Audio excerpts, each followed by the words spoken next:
Bago natin basahin ang sulat ng listener natin na si Dong ay bigyan muna natin ng mainit na pagbati si Alexis Tabalbag from Canada, si Helen Delos Reyes from Dubai at kay Seymour Pancho ng La Union. Kung gusto nyo ng greetings ay mag-comment lang kayo sa ibaba. Ang sulat natin ngayon ay galing kay Dong from Abra. Mang Tomas, kamusta kayong lahat? Gusto ko din sanang magawa ninyo ng animation ang aking talambuhay.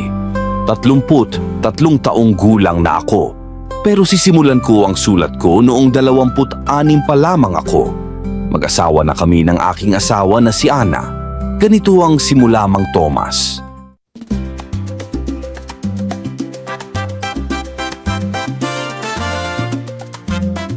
Anong gusto mong bibilhin ko na ulam natin, my loves? Kung gayon ay pupunta ka sa palengke, Oo, ano ang gusto mong bibilhin ko para sa'yo?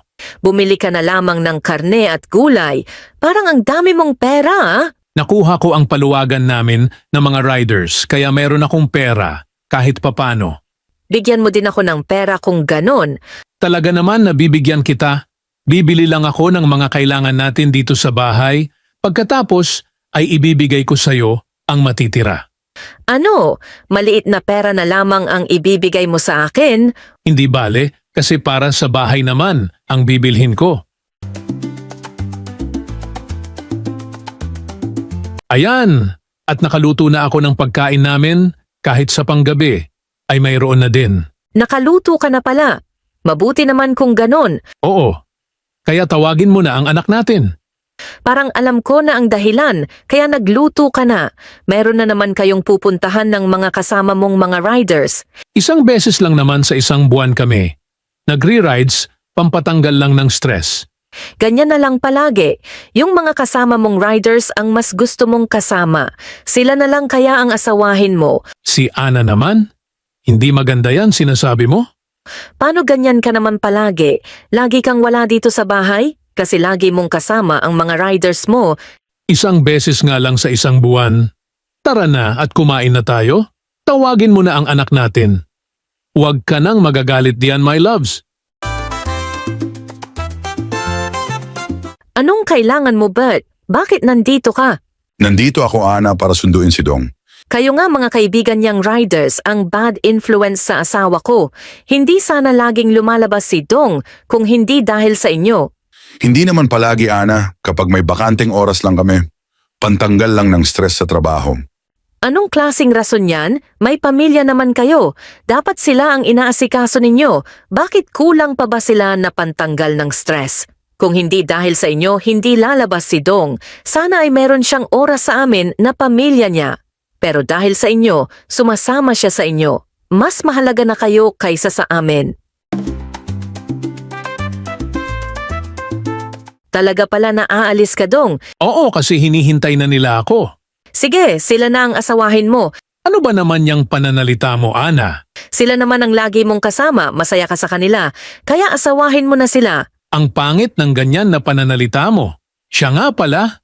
Pupunta kami sa Pangasinan, sabihin mo ang gusto mo para iyon ang bibilhin ko para sa iyo. Parang tigre naman ang asawa mo, Dong. Iyong mga nanlilisik niyang mga mata, nanlilisik kaninang nakikipag-usap sa akin. Hayaan mo na lang siya, Bert. Sana ay maintindihan at pagpasensyahan mo na lamang siya. Grabe talaga ang asawa mo. Buti at napagtitiyagahan mo. Oo, kasi asawa ko siya. Wala na akong magagawa dyan, isa pa mahal na mahal ko siya. Ganun ba? O sige, tara na. Nakapagpahinga naman na tayo. Pwede na tayo sumunod sa mga kasama natin na riders. Tatay, pwede ko bang iwanan ng anak ko? Saan ka pupunta, Ana? Doon kina Maria, naboboring ako sa bahay dahil wala si Dong.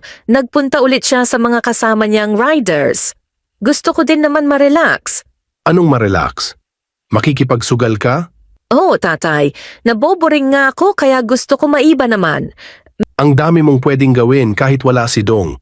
Alagaan mo ang anak nyo, maglinis ng bahay. Magbenta ka, magbukas ng store sa inyo para hindi lang si Dong ang nagtatrabaho para sa inyo. Meron naman na si Dong na nagtatrabaho, kaya siya na ang bahala diyan, tatay. Ano? Iiwanan mo ang anak mo tapos ay aalis ka. Anong klaseng pag-iisip yan? Sige na po, tatay, saglit lang naman ako.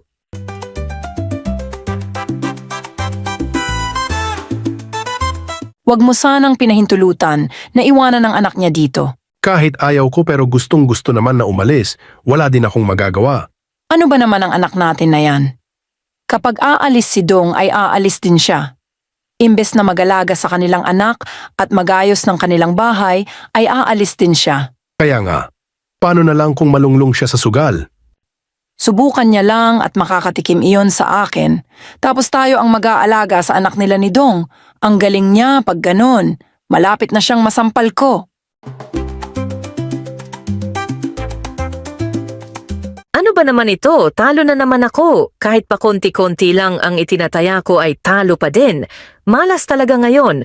Ana, bakit nandito ka? Akala ko ba ay nandoon ka pa din sa table at nababaraha? Ubus na ang pera ko kaya wala na akong pantaya. Ano pa ang gagawin ko doon kung wala na akong maitaya? Gusto mo ba ng maraming pera na pansugal? Gusto mo bang pahiraman kita? Baka gusto mo, sa tuwing pupunta ka dito sa sugalan ay tayo ang mag-asawa at bibigyan kita ng pera. Ano? Hindi ba may asawa ka? Mayroon din akong asawa at anak. Meron pero nasa abroad naman siya. Tsaka tuwing pupunta ka lamang dito ay tayo ang magkasama at magiging mag-asawa. Kaya marami akong pera dahil lahat ng ito ay galing sa kanya. Payag ka ba sa sinabi ko, Ana?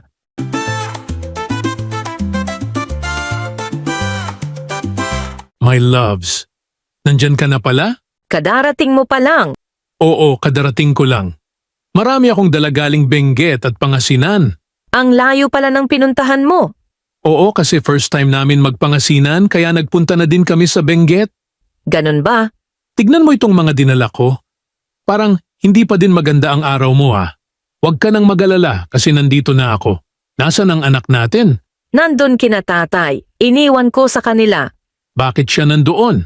Natural. Alangan ikaw lang ang nag-e-enjoy sa buhay. Dapat ay kinuha mo naman ang anak natin para nakapasyal din. Ikaw nga dyan. Ayaw mo din kaming dalhin ng anak mo sa tuwing kasama mo ang mga riders na tropa mo. Kaya wag mo na din akong pakialaman sa tuwing nilalayasan mo kami. Sige na at kukunin ko na ang anak natin kina tatay.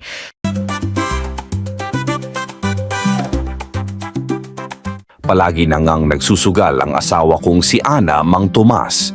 Nagtatago silang naglalaro nito dahil bawal ang pagsusugal sa aming bayan, kaya marunong din silang magtago. Dahil kampante din ako sa asawa ko na wala siyang ibang ginagawa, ay palagi din akong nagre-rides kasama ang mga tropa kong riders, minsan 1 o 2 beses isang buwan, at kahit saan-saan na lugar kami napupunta. Kahit na ganoon ay hindi ko naman pinapabayaan ang pamilya ko.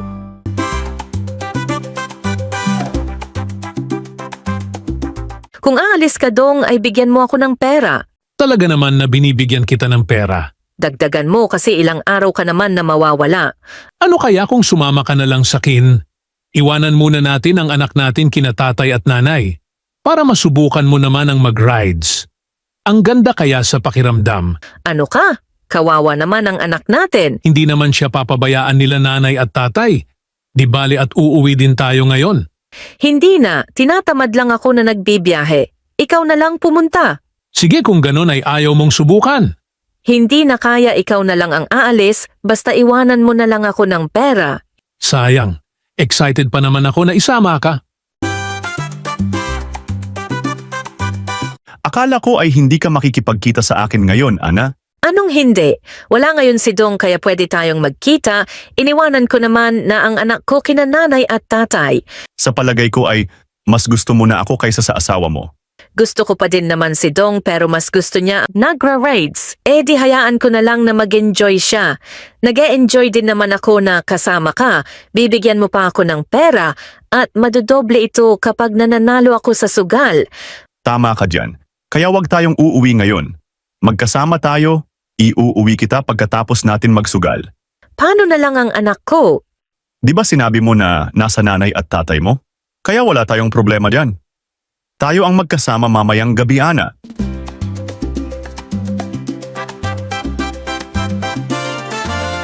Nasaan na kaya si Ana? Ewan ko ba dun sa anak mo? Hindi yata siya uuwi Kanina pang inaantay ng anak niya. Ano ba naman yung mga anak mo? Nag-anak sila pero hindi man lang nila kayang asikasuhin.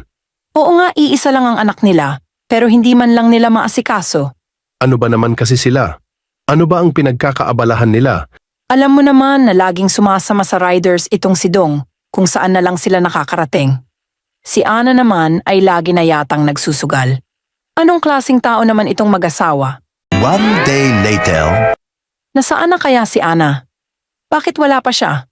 Asawa ko, iba na yata na ginagawa nila. Ano pa ba? Gawain ba ng mabuting anak ang mangiwan sa kanilang anak ng isang araw? Ang mahirap kung hindi lang sugal ang ginawa ni Ana. Ayan, may tumigil na motorsiklo sa harapan. Tignan mo ba kasi Dong na yan? Nanay, tatay, sunduin ko sana si Ana at ang anak namin, wala kasi sila sa bahay. Saan ka ba nang galing, Dong? Para kang binata na nagre-rides. Dahil diyan, napapabayaan mo na ang pamilya mo. Isang beses lang naman po kada buwan, nanay. Hindi palagi. Oo, pero hindi na maayos ang asawa mo. Baka hindi na lang nagsusugal iyon.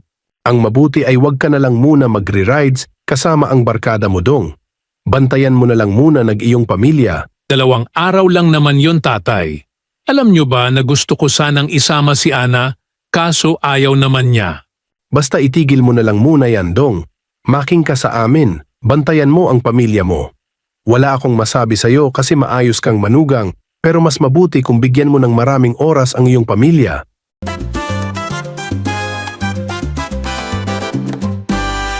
Dahil kinausap ako ng mga manugang ko ay ginawa ko ang sinabi nila. Sa tuwing wala akong pasok ay nasa bahay lamang ako at binabantayan ang mag-ina ko. Pero nakita ko na hindi mapakali si Ana, mas gusto niyang lumalabas. Kung tatanungin ko naman kung saan siya pupunta ay sasabihin niya lamang na mamamasyal dahil naboboring daw siya. Isang araw,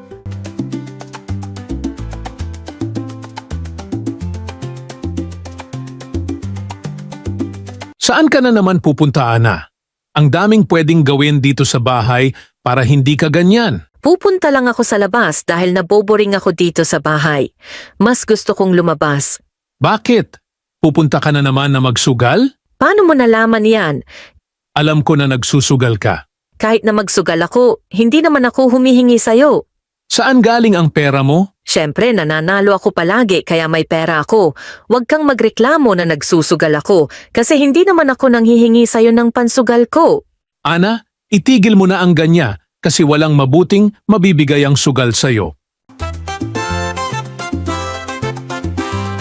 Akala ko ba ay pupunta tayo sa sugalan ngayon, Amos? Hindi mo na, Ana, gusto kong magpalamig ngayon. Na-stress ako sa bahay. Bakit anong nangyari sa'yo? Dumating yung asawa ko galing abroad. Lagi siyang nakabantay sa akin ngayon. Kaya gusto ko munang lumayo kasama ka. Ano? Paano na yan? Meanwhile, Ikaw ang kabit ng asawa ko? Ang kapal ng mukha mo.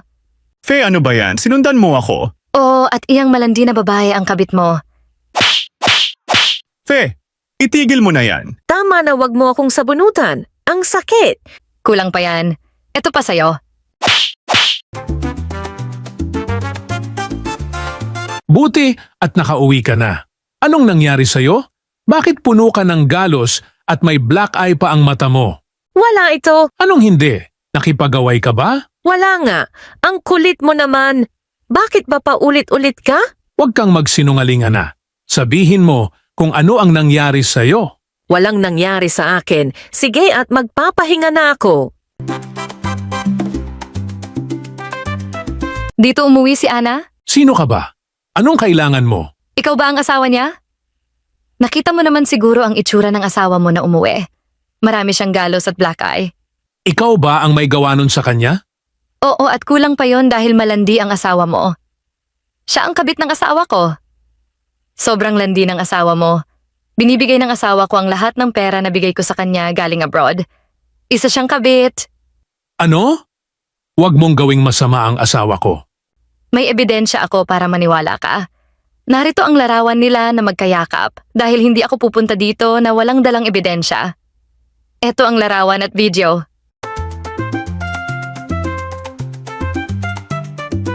Totoo ba ang sinabi ng babae na pumunta dito na ikaw daw ang kabit ng asawa niya? Ano? Hindi yan totoo. Sinungaling! May ebidensya siyang ipinakita sa akin. Ang liwanag na nagho-holding hands at magkayakap kayong dalawa. Malandi kang babae. Sana patawarin mo ako. Making ka sa akin, Dong. Hindi tumigil ka. Nandito na nga ako tapos naghanap ka pa ng iba. Malandi ka. Tumigil ka nga dyan, Dong. Ikaw ang palaging wala. Malay ko ba sa pagre-rides mo ay may nakaangkas din sa'yo, kaya wag kang mag-aasta na walang kasalanan. Ikaw ang palaging wala dito sa bahay. Babaliktarin mo pa.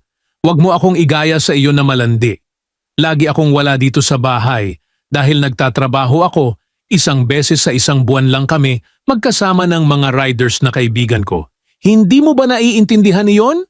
Hindi ako nagkulang sa inyo. Hindi kayo nagugutom dahil binibigay ko lahat ng kailangan ninyo? Ang sabihin mo ay talagang malandi at makati kang babae. Sige, sabihin mo na ang lahat ng gusto mo. Ang kapal ng mukha mo ana at ganyan pa ang pananalita mo. Dahil hindi ako nagmamalinis. Sabihin mo kung anong gusto mo. Maghiwalay na tayo dahil ayaw kong nakikisama sa marumi at malanding babae na tulad mo. Maghiwalay na tayo at kukunin ko ang anak ko. Ano? Hindi pwede yan. Ako ang mag-aalaga sa anak ko dahil wala kang karapatan sa kanya. Anong sabi mo? Anak ko din siya. Hindi mo siya anak. Anak naming ng totoo niyang tatay. Anong sabi mo? Hindi ko anak ang anak natin. Totoo ang narinig mo. Wala tayong anak. Wala kang karapatan. Hayop kang malanding babae ka. Huwag mo akong saktan. Hindi ako makahinga.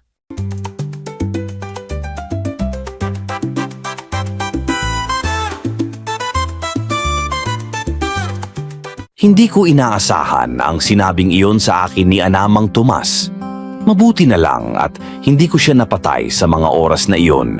Sobra ang galit ko sa kanya Mang Tomas. Dahil sa sama ng loob at galit ko kay Ana sa sinabing hindi ko anak ang anak namin ay nagpa siya akong magpa-DNA test.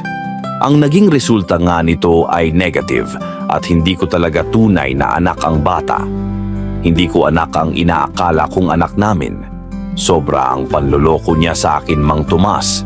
Sa tagal ng panahon na niloko niya ako dahil marami talaga ang naging lalaki niya. Kaya ako na ang umiwas sa kanya. Pagkatapos ng ilang mga taon ay may kinakasama na din ako Mang Tomas. Pilit ko na lang din kinakalimutan ang nangyari sa amin ni Ana na minsan ay minahal ko. Maraming salamat Mang Tomas Animations. At ayan nga ang kwento ni Dong, mga kaibigan. Kung nagustuhan ninyo ito at kung may mga kwento din kayo, ay i-message nyo lamang ako at gagawan din natin ng animation. Please like and subscribe na lang mga kaibigan.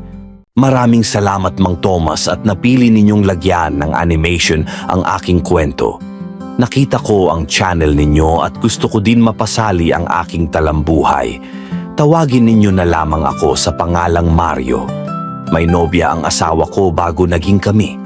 Noong nasa binata at dalaga pa lamang kami. Sila sana dapat ang nagkatuluyan kung hindi lang ako nakilala ng aking asawa. In short, inagaw ko ang asawa ko kay Pedro na dati niyang nobyo hanggang sa lumipas ang mahabang panahon at hindi na nag-asawa si Pedro. Nagtrabaho na din siya abroad. Narito nga ang simula ng aking liham.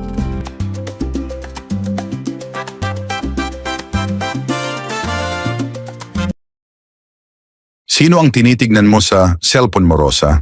Nakikita ko nagfa-Facebook ka naman. Ngayon ko lang naman bubuksan ang Facebook account ko.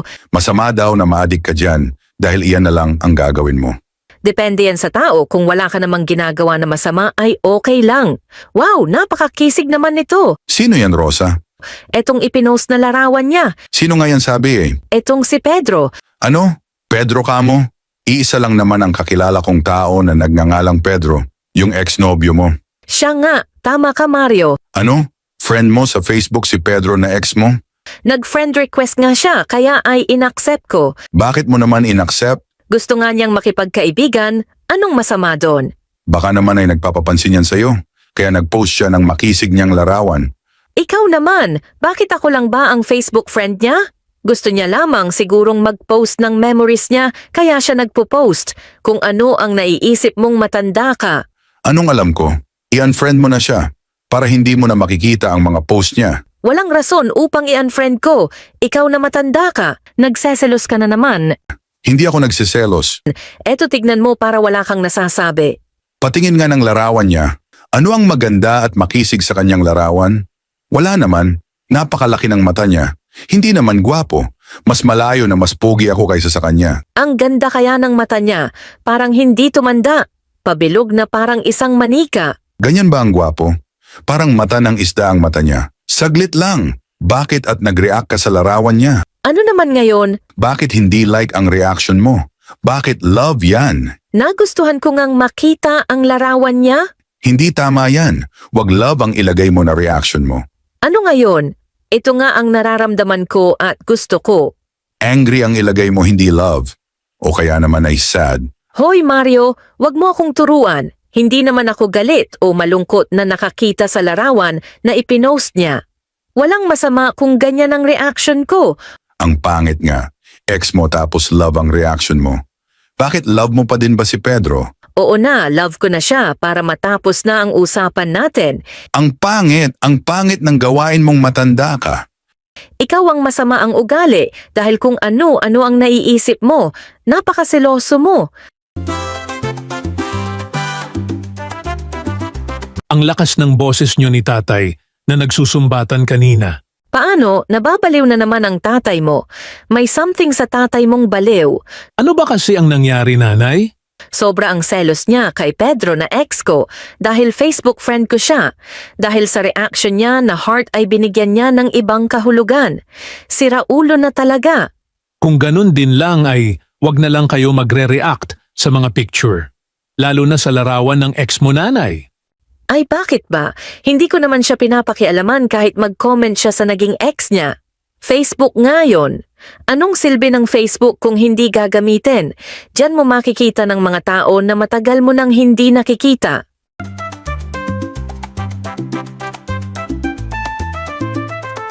Tatay, wag na sana kayong nagsiselo sa ex ni nanay. Dahil malayo na mas pogi kayo kaysa sa kanya. Ano? Hindi naman ako nagsiselos ha? Anong hindi? Iba ang itsura mo, tatay. Paano? Masyadong nag-i-enjoy ang nanay mo nang makita niya sa Facebook ang ex niya. Ex niya lang iyon. Ano ba naman kung makita niya sa Facebook? Parang gutom na gutom siya sa ex niya. Hindi, tatay. Maayos naman si nanay, ah. Alam naman niya ang ginawa niya. Alam ko ba? Hayaan mo na, tatay. Magkaayos na kayo ni nanay dahil hindi manganda naglaging nag-aaway. Kung ano-ano ang pinag-aawayan nila nanay at tatay. Kaya nga, para silang aso at pusa. Buti nga at nagkaayos din sila. Mabuti na lang. Etong si tatay din kasi ang galing magselos. Ayan nga ang pangit kay tatay.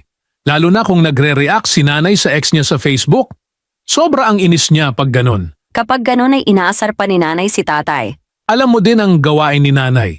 Mapang-asar din talaga.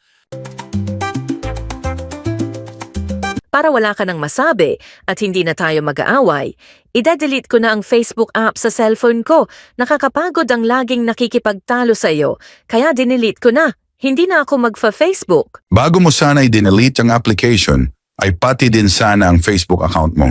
Ano? Sobra ka naman, Mario. Nag-delete ka na nga ng Facebook, dapat ay dinelete mo na din yung account mo. Hindi dapat, sayang naman ang mga kaibigan ko na naka-add sa akin kung i-delete ko ang account ko. Parang hindi normal ang mga tao ngayon kung wala silang Facebook account. Parang nawawala sa ibang planeta kung ganon. Kung gayon, may balak ka ulit na mag-install sa i-delete mong Facebook. Oo, pero hindi pa sa ngayon para wala ka nang masabi. At bakit kasi na nakikipag-chat ka sa ex mo? Hindi ako nakikipag-chat sa ex ko, dagdag bawas ka naman sa sinasabi mo sa akin. Kung ganyan ka lang palagi, i-install ko ulit yon. Nako, wag na. Hindi na ulit ako magsasalita.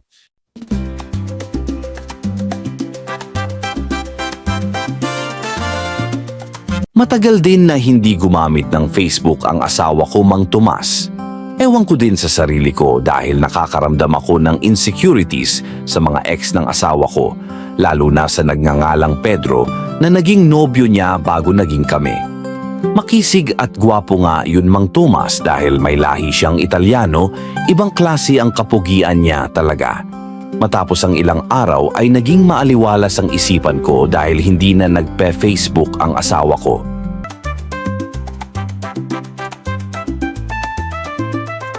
Bakit tingin ka ng tingin sa akin, Mariano? Rosa, kasi pinatunayan mo sa akin na mahalaga ako sa'yo.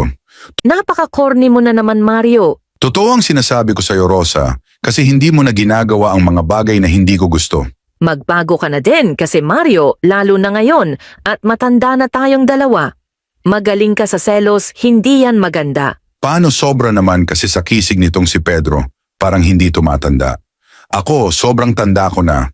Iyan ang mali sa'yo. Sobra ka sa insecure sa sarili mo. Natatakot ako, baka ay ma-inlove ka ulit kay Pedro at iwanan mo ako. Tumigil ka na, Mariano. Malalaki na ang mga anak natin. Matanda na din tayo. Yan ba ang tumatakbo sa isipan mo? Ang pangit, Mariano. Bakit kasi hindi nag-asawa ang taong yon? Siguro ay inaantay niya na mabalo ka para magkaroon siya ng pagkakataon na ligawan ka. Hay, ano ba yan? Tumigil ka na. Kung ano na naman ang sinasabi mo, Mario, paano kung ikaw ang magiging balo at hindi ako? Hindi tama yan. Ayoko ng ganon, Rosa. Kaya nga, huwag kang magsasabi ng ganon dahil hindi natin alam ang buhay. Para kang hindi nag-iisip, Mario. Nanay, tatay, mag-aasawa na ako. Ano, Utoy? Ano? Uunahan mo na ang kapatid mong si Mona na mag-asawa? Gusto ko na pong pakasalan ng nobya ko, tatay. Matagal na nga kaming mag-boyfriend at girlfriend. Baka naman ay maging dalagang matanda na ang kapatid mo dahil uunahan mo na siya. Kaya nga, lalo na at wala pang boyfriend si Mona. Huwag kayong maniwala dyan, nanay at tatay. Kasabihan lang yan ng mga matatanda. Sabi nila, magiging matandang dalaga o binata kung mauunang ikakasal ang pangalawa.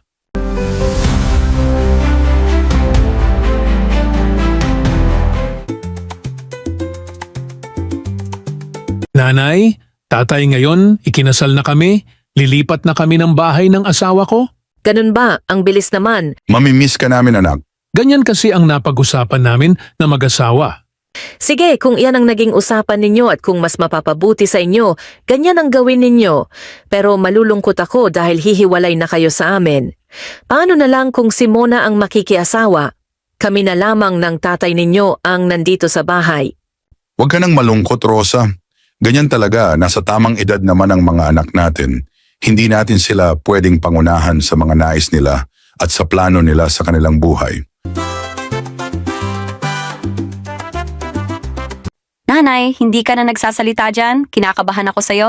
Miss ko na ang kapatid mong si Utoy. Puntahan mo siya sa kanilang bahay, nanay. Yan ang nasa isip ko, anak ko. Talagang pupuntahan ko sila. Oo, nanay, para hindi na kayo masyadong nag-iisip.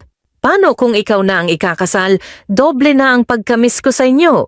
Kami na lang ni tatay ninyo ang nandito sa bahay. Kung pwede ko lang sabihin na huwag ka nang mag-asawa eh.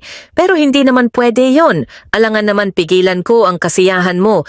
Pero sana nga anak ko, huwag ka na munang makikipag-asawa. Tatay, kayo sana ni nanay ang pagsasabihan ko nito. Ano yun, anak ko? Iniisip ko lang kasi ang nasabi sa akin ni nanay na wag muna akong mag-aasawa. Sa tingin ko, makikipag-asawa ka na din dahil sa sinabi mo. Tama nga kayo, tatay. Paano? Wala ka naman nobyo na ipinakilala sa amin. Hindi ko pa kasi sinasabi sa inyo pero mag-3 taon na kami ng nobyo ko. Ano? Ang tagal na pala ninyo. Hindi mo man lang pinapunta dito sa bahay para sana ay makilala namin. Wala kasi siya dito sa Pilipinas, tatay. Nasa abroad kasi siya. Ganun ba? Kung ganon ay hindi pa kayo nagkikita ng personal? Oo, tatay. Sa pag-uwi niya ay ikakasal na din kami. Ang hirap naman ng sitwasyon ninyo. Sana ay nagkita muna kayo ng personal. Paano mo nasabi na mahal mo siya, hindi mo pa pala siya nakikita sa personal? Siyempre, naramdaman namin yon sa isa't isa, tatay. Asawa ko, ako na ang magsasabi sa'yo kasi hindi alam ni Mona kung paano ito sasabihin sa'yo. Ano kasi iyon, Mario? Ang asawa ko, kailangan ka ng maghanda. Nasabi kasi sa akin ni Mona na ikakasal na siya sa lalong madaling panahon. Ano? Bakit susunod na kaagad kay Utoy na ikakasal? Wala na tayong magagawa dyan, 27 naman na siya. Panahon na para makipag-asawa. Ano ba naman? Akala ko pa naman kung hindi pa siya makikipag-asawa, pero yun pala ay ikakasal na siya sa lalong madaling panahon. Nakita ko ang kalungkutan ng asawa ko na si Rosa nung nalaman niya na ikakasal na sa lalong madaling panahon ang anak namin na si Mona. Kung pwede lang sana ay wag muna siyang mag-aasawa dahil ilang buwan lang ang pagitan noong ikinasal ang anak namin na si Utoy.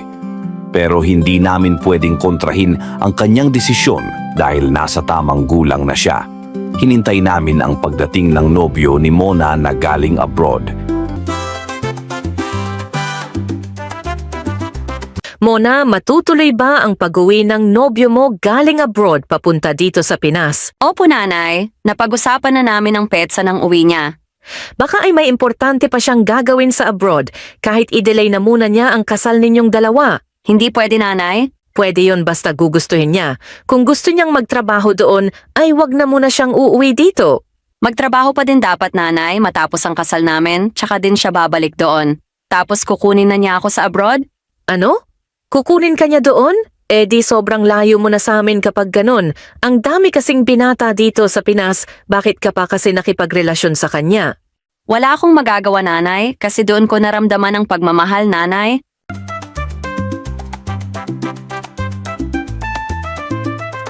Mario, sabihan mo nga si Mona na wag siyang sasama sa pakikipag-asawahan niya doon sa abroad. Naku, asawa ko, hindi pwede yan. Ikakasal sila tapos magkalayo sila, hindi pwede iyon. Parang magiging kalaban tayo sa pagmamahalan nila kung ganun ang gagawin natin. Mas mabuti na magkasama ang mag-asawa para mailayo sila sa selosan. Alam mo naman ang demonyo, iyan ang inaabangan niya. Kung may makita siyang pagkakataon na umatake doon siya gagalaw at sisira ng pamilya. Asawa ko. Kaya ang gawin natin ay tanggapin na lang ang desisyon ni Mona na ikakasal na siya sa kanyang nobyo, lalo na at papalapit ng papalapit ang pag-uwi ng nobyo niya galing abroad.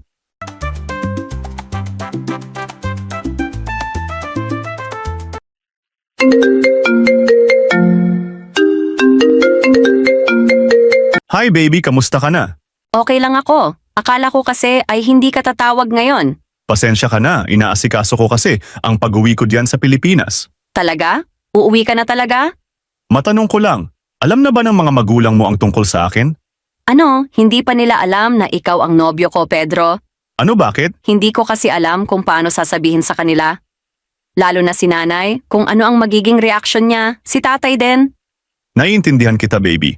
Basta antayin mo ang pagdating ko. Malapit na. Oo, hinihintay kita, Pedro. Nanay, tatay, sasalubungin ko si Edro doon sa Manila. Bakit pa? Antayin mo na lang siya dito sa bahay. Huwag ka nang pupunta dun sa Manila. Mayroon naman siguro siyang mga kamag-anak na susundo sa kanya. O anak, tama ang nanay mo. Sige po kung yan ang gusto ninyo. Hindi na talaga dapat na susundo ka sa kanya. Makakarating yon sa bahay nila kahit hindi mo sinusundo o sinasalubong.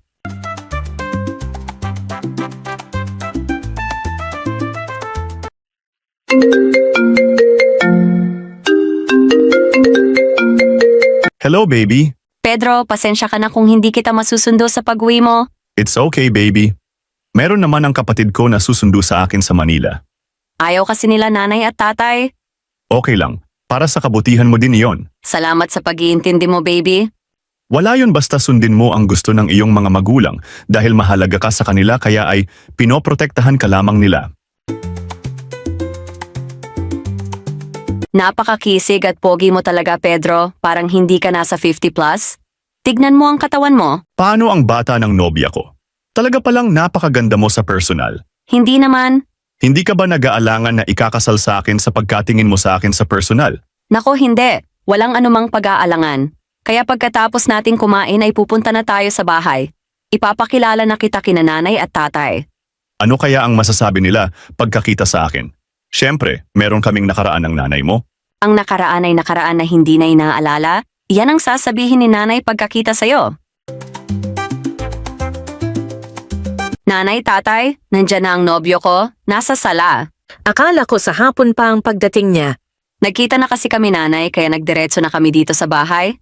Hindi man lang natin naihandugan ang pagdating niya. Okay lang tatay. Ang importante ay makikilala nyo na ang nobyo ko. Nanay, tatay, ang nobyo ko si Pedro. Pedro, Pedro, ikaw! ikaw ang nobyo ng anak namin? Magandang hapon sa inyo, Rosa at Mariano. Bakit ikaw ang nobyo ng anak ko? Ang pangit! Talagang napakapangit. Nanay, tatay, wag naman sanang ganyan. Isa ka pa muna, akala ko na Edro ang pangalan ng nobyo mo. Pedro pala, imposible na hindi mo alam ang nakaraan namin. Alam ko, nanay, naikwento yan sa akin ni Pedro. Ganun naman pala, pero bakit ka pa nakipagnobyo sa kanya? Mag-break na kayo. Hindi pwede yan, tatay. Nagmamahalan kami ni Pedro.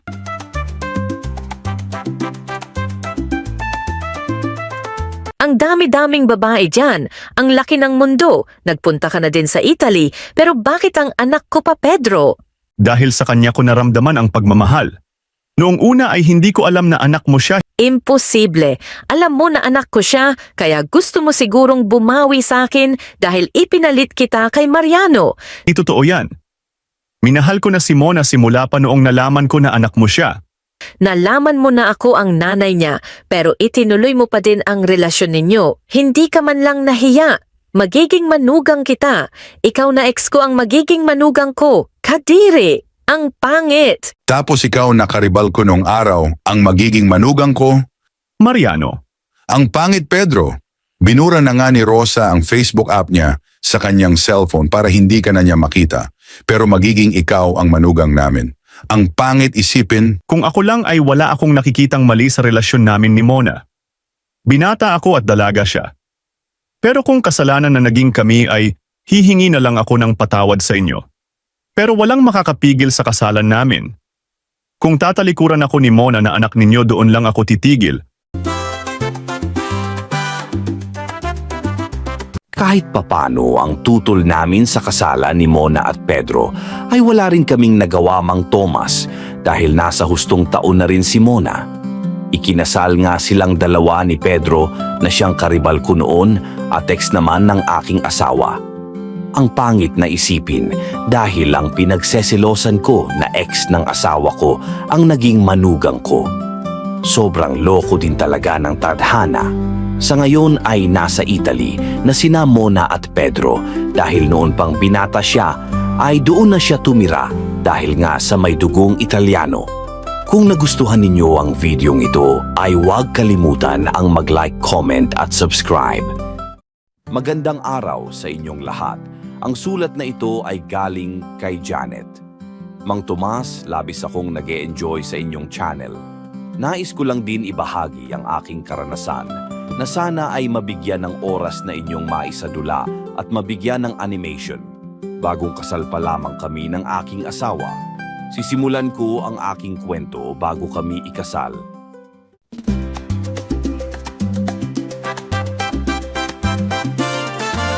Sigurado ka sa sinabi mo, Jay? Mag-aasawa ka na? Oo nga, nanay. Wala ka pang maayos na trabaho. Mag-aasawa ka na. Hindi bali, nanay. Hindi naman ako tamad. Kung gayon, mabubuhay mo na ba ang iyong asawa? Oo, nanay. Magagawa ko ng buhayin. Hindi naman na ako batang maliit na hindi kayang buhayin ang aking magiging pamilya. Wala ka pang maayos na trabaho. Alangan naman na manganganak na lang ang iyong asawa, pero hindi ninyo kayang buhayin. Hindi bali, nanay. Isa lang ang magiging anak namin, nanay. Nako, sinong maniniwala sa'yo? Baka 1 dosena, yan ang alam ko. Totoo ang sinasabi ko, nanay. Iisa lang ang magiging anak namin ni Janet. Kahit iisa, kung hindi naman ninyo kayang buhayin, wag na lang. Si nanay naman, kaya ko nang buhayin, kaya naman mag-aasawa na kami ni Janet. Bata ka pa para makiasawa, Janet. 22 ka pa lamang. Hindi bale, dahil alam ko na ang tama at ang mali, tatay. Paano na lang ang magiging buhay niyo ni Jay? Magtutulungan kami, tatay. Mas maganda pa rin talaga kung magtatrabaho muna kayong dalawa bago kayo ikasal na dalawa. Maghahanap din kami ng trabaho, tatay. Sobrang pilit mo. Parang napakadali sa'yo ang makipag-asawa. Madali lang kasi nagmamahalan naman kami ni Jay. Hindi sapat ang pagmamahal na sinasabi mo dahil mawawala din yan kung hindi na ninyo mairaos ang inyong tiyan. Hindi ko hahayaan na magutom kami at masipag si Jay tatay, kaya hindi kami magugutom tatay. Kung gayon, nasabi mo na sa tatay mo na mamamanhikan kami? Tama ka Jay, kaya wala nang magagawa si tatay. Kahit ang nanay ko, nasabi ko na din sa kanya ang plano natin. Hindi ka ba nagsisisi na ikakasal mo ako? Ha? Bakit naman ako magsisisi? Mahal na mahal kita, Janet. Kinakabahan ako baka biglang magbago ang iyong isip. Hindi, baka naman ikaw ang magiba ang isip. Hindi talaga, hindi ako magsisisi. Pero sana magtiis muna tayo na makitira sa bahay namin. Ha? Hindi ba tayo magpapatayo ng sarili nating bahay? Mag-ipon muna tayo para makapagpatayo ng bahay natin. Sige, para hindi tayo mahirapan na makikitira sa iyong nanay sa inyong bahay. Sigurado ka na ba, Janet, na makipag-asawa sa anak ko? Opo, tita. Ang asawa hindi yan laro.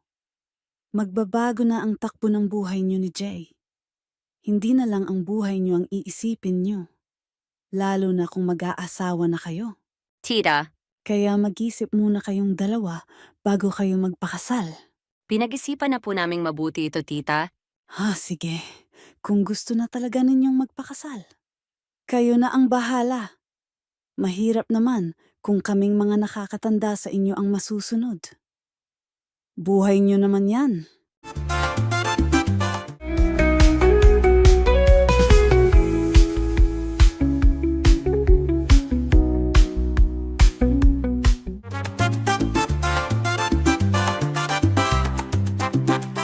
Ngayon natapos na ang inyong kasal. Ano na ang plano ninyong dalawa? Dito muna sana kami titira sa bahay nanay. Hindi bale, mag-iipon ako para makapagpatayo din kami ng sarili naming bahay kahit maliit lang. Ayan na nga ba ang sinasabi ko noon sa'yo, Jay?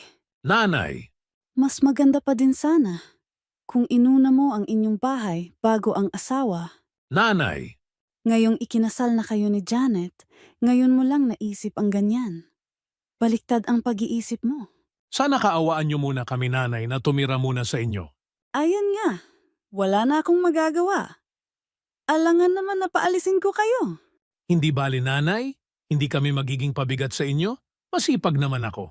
Alam ko naman kung gaano ka kasipag. Pero ang gusto ko sana ay inayos niyo muna ang lahat bago kayo nagpakasal.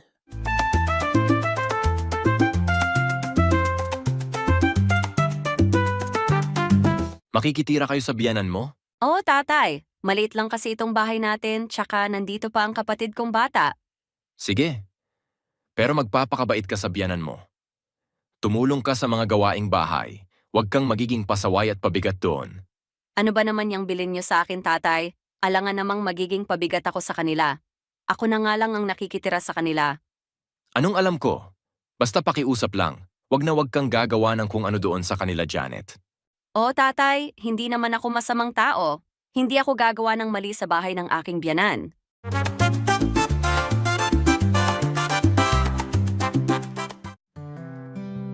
Sobrang bata pa namin ni Jay na aking asawa noong ikinasal kami Mang Thomas. Pareho lamang na 22 ang taon namin noon. Pero masipag si Jay na aking asawa, hindi nawawala ng trabaho. Pero ang biyanan ko ang sobra ang pagka-strikto. Hindi ko gusto ang ugali niya dahil sa tingin ko ay tinitignan niya lahat ng galaw ko. Iba lang noong nakatira ako sa bahay namin nila tatay dahil nagagawa ko lahat ng gusto ko.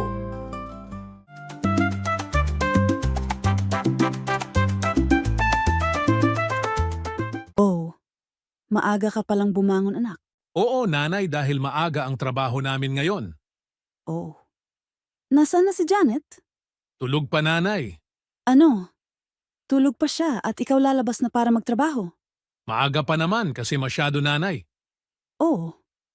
Pero kailangan niyang maagang gumising para tignan ang mga kailangan mo bago ka lumabas magtrabaho. Tignan niya ang kakainin mo. Magpainit ng kape habang ikaw ay nag-aayos sa pagpasok mo sa trabaho. Kaya ko naman nanay, kaya hayaan mo na lang siya na matulog. Hindi maganda yan. Dapat tignan niya ang mga kailangan mo. Hindi yung ikaw lang lahat. Kaya ka nga nag-asawa para may katulungan ka. Pero hindi naman marunong ang asawa mo na tulungan ka.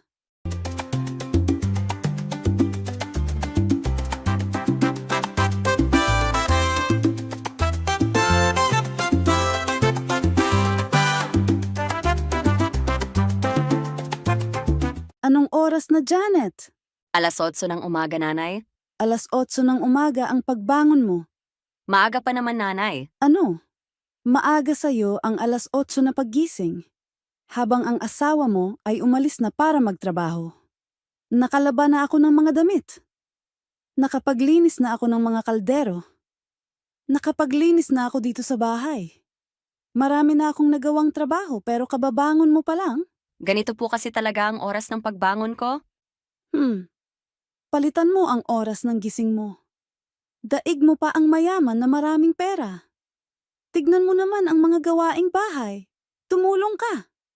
Hindi lang natutulog dyan, Janet.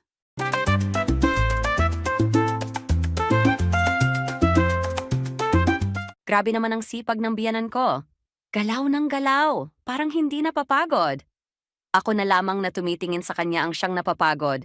Magwalis na nga lang ako dito sa labas para wala siyang masabi. Hindi ko masabayan ang sobrang sipag niya. Hindi ko man lang siyang makitang manood ng telebisyon. Kaya magwalis na lamang ako para makita niya na may ginagawa ako para hindi lang ako ang nakikita niya.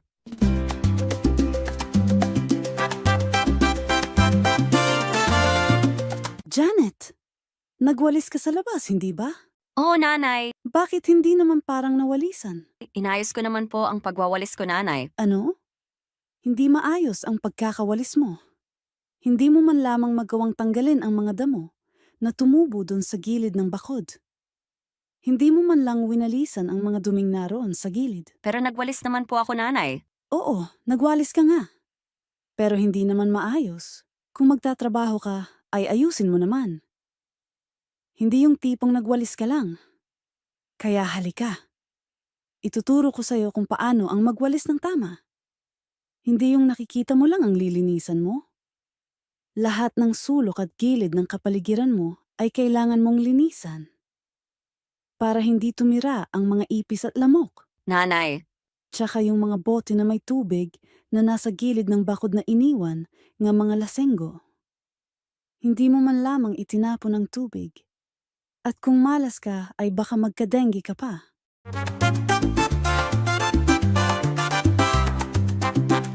Janet, tignan mo ang kapaligiran matapos nating maglinis. Napakalinis, di ba? o nanay.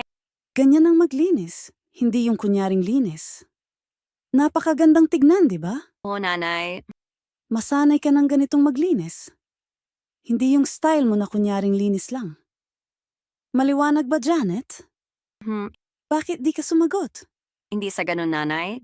Ayaw mo bang maturuan? Sabihin mo lang kung ayaw mong turuan. Gusto ko po, nanay. Dapat lang dahil hindi naman masama ang tinuturo ko sa'yo. Iba, ibilad ko na itong mga damit na nilabhan ko. Kahit na late na akong natapos, dahil sa dami ng nilabahan ko. Napakadami din kasi ng ginawa namin ni nanay. Ulitin ko na lang isampay bukas kung hindi matutuyo ngayong hapon. Isasampay mo na ba ang mga nilabahan mo, Janet? Oo, nanay. Nabanlawan ko naman na. Yang nasa batya ang pinangbanlaw mo. Oo, nanay. Natapos mo nang binanlawan yan? Napakarami pang bulayan. Nakaapat na po akong banlaw dito, nanay. Kahit pa. Parang hindi nalabahan yung mga damit kung ganyan ang pinangbanlaw mo. Napakarami pang sabon.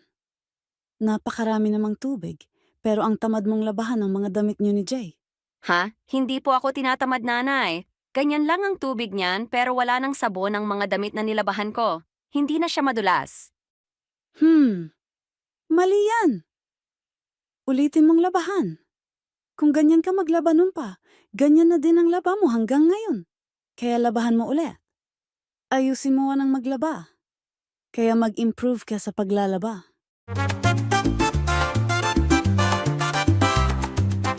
Bakit hindi ka umiimik, Janet?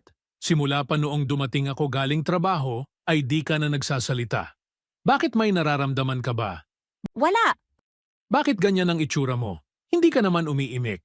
Anong nangyayari sa'yo? May galit ka sa akin?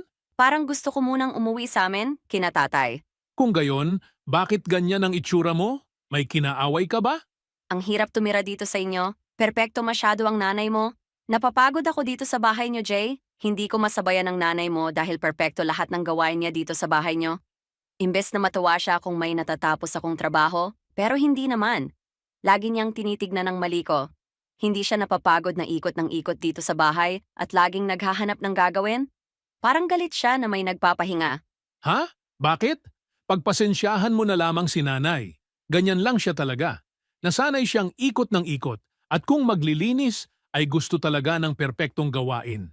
Hindi niya titigilan ang paglinis hanggang malinis na sa pagtingin niya. Sobra naman. Papagurin naman niya ang mga kasama sa bahay. Kahit wag mong sabayan, gawin mo lang ang gusto mong gawin. Panong hindi ko sasabayan eh. Wala naman akong gawain na gusto niya. Kaya napapagod na akong makitira dito sa bahay niyo, Jay.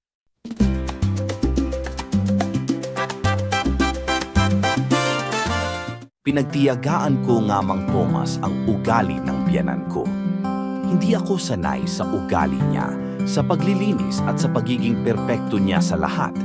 Wala siyang nakikitang maayos sa mga trabaho na ginagawa ko. Ang hirap ng nakikitira dahil hindi talaga ako nakakapagpahinga. Hindi pa namin kaya ni Jay na humiwalay ng bahay, kaya nagtiyaga kami na nakitira sa biyanan ko. Lalo na ako, dahil hindi talaga ako sanay sa style ng biyanan ko, hanggang sa hindi na ako nakapagtiis, Mang Thomas. Janet, bakit nakalagay ng lahat ng damit mo sa maleta? Uwi na ako sa bahay ng tatay ko. Ano? Hindi talaga ako nakakapahinga dito sa inyo, kaya uuwi na ako sa tatay ko.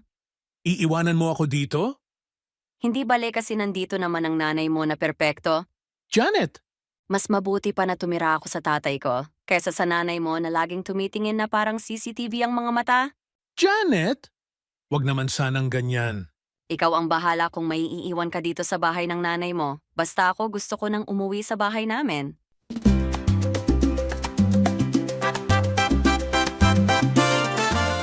Nanay, uuwi muna kami sa bahay ng biyanan ko. Subukan din naming kamustahin dahil namimiss na ni Janet ang kanyang tatay. Ano?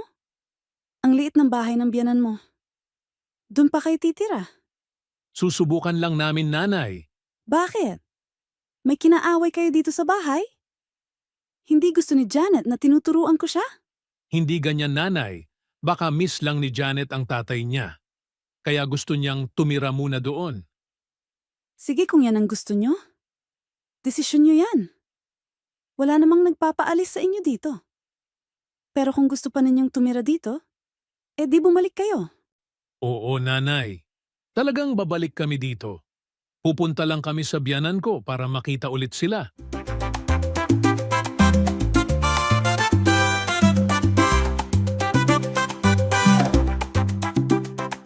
Biglaan naman ang pag-uwi niyo dito sa bahay, Janet. Dito sana muna kami, tatay. Bakit inaway mo ang biyanan mo? Hala, hindi po tatay. Pumunta lang kami dito, inaway ko na. Anong alam ko diyan? Baka naman inaway mo siya. Hindi tatay, gusto ko lang naman na pasyalin ka. Sige. Basta magtiis na lang tayo dito sa maliit na bahay.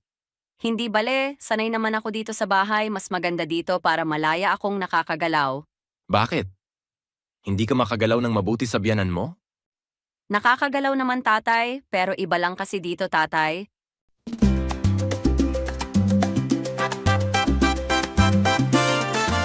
Ano ka ba naman, Danny? Iisa na nga lang ang platong kinainan mo, hindi mo pa mahugasan? Sino ang inaantay mong maghuhugas niyan? Hugasan ko din mamaya. Bakit? Ano bang ginagawa mo at mamaya mo pa huhugasan? Mali ang ganyan na madumi ang lababo. Para kang nagtatawag ng ipis na pumunta dito sa bahay kung ganyan. Ha? Ayusin mo ang maghugas para magandang gamitin ang mga plato at baso na gagamitin.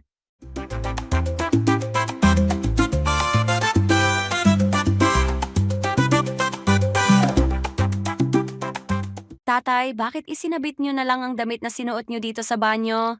Hindi bale at lalabahan ko din yan, anak. Hindi po dapat, kasi ang duming tignan ng banyo pag ganyan. At itong mga buhok na nakikita nyo, dapat ay pinulot nyo na at itapon sa basurahan. Madali lang naman yan. Si Danny yan. Hindi naman niya pinulot ang mga buhok. Ano ba naman? Kadiring pumasok dito sa banyo dahil napakadumi? Ha? Imbes na maliligo ako kagad ay kailangan ko pang maglinis muna. Sana ay pagtiisan mo na lamang anak. Kasi puro naman lalaki ang nandito sa bahay. Nako, hindi yan rason tatay. Lalaki man o babae ay kailangang maglinis dito sa bahay. Hindi lang ang babae ang nararapat na maglinis ng bahay dahil pareho lang tayong nakatira dito.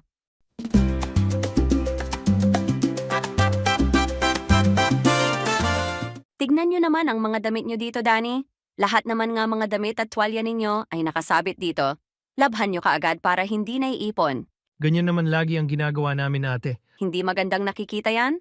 Tignan ninyo ang mga bintana. Puro alikabok, kung malakas ang hangin na galing sa labas, pupunta din sa atin yan. Normal lang na naaalikabukan niya ate. Oo, normal. Pero hindi normal na hinahayaan. Ate, Bakit mo ako tinitnan? paano? Hindi ka naman ganyan noon. Ha? Lahat na lang ng alikabok at dumi, tinitignan mo. Hindi ko binabantayan. Talaga namang obvious na madumi eh. Kaya kung pwede lang ayusin mo lahat ng galaw mo lalo na at ikaw ang palaging kasama ni tatay.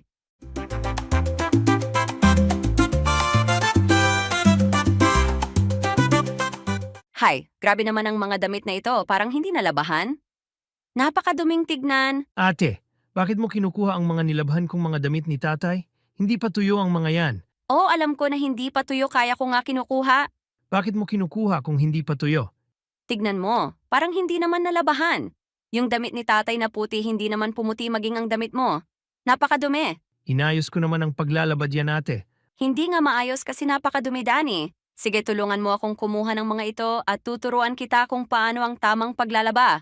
Ano ba naman? Doble trabaho ang ganito. Huwag kang magreklamo, tulungan mo na lang ako dito.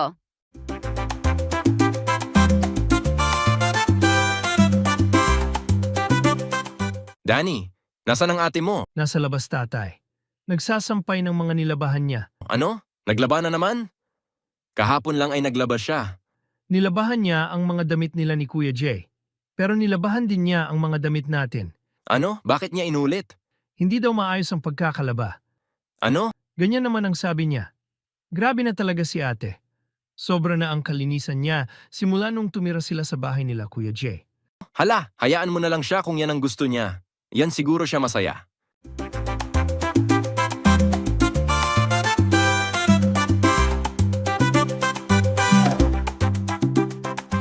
Tatay, linisin mo muna yung tsinelas nyo bago kayo pumasok. Ha? Ang linis ng sahig sa paglinis ko tapos papasok na lang kayo kaagad. Hala, sige na. Napakadumi ko ng tao na tatay niyo. Dumi na ang turing niyo sa akin dahil matanda na ako. Hala! Wala akong sinasabing ganyan, tatay. Ang sabi ko lang ay linisin nyo muna ang tsinelas nyo bago ka pumasok dito sa sala. Hindi ko sinabi na dumi kayo. Lahat na nga lang ng galaw ko ay tiningnan mo kaya napakarumi ko ng tao na tatay mo. Nako, iba na naman ang naintindihan mo, tatay. Alangan naman nalinis ako ng linis dito sa bahay. Hindi man lang kayo makisama. Sana ay magtulungan tayo para hindi lang iisa ang gumagalaw dito sa bahay. Sabihin mo nag-iba ka na simula noong tumira ka sa biyanan mo. Noon siya palagi ang nirereklamo mo. Ngayon pareho na kayo ng biyanan mo.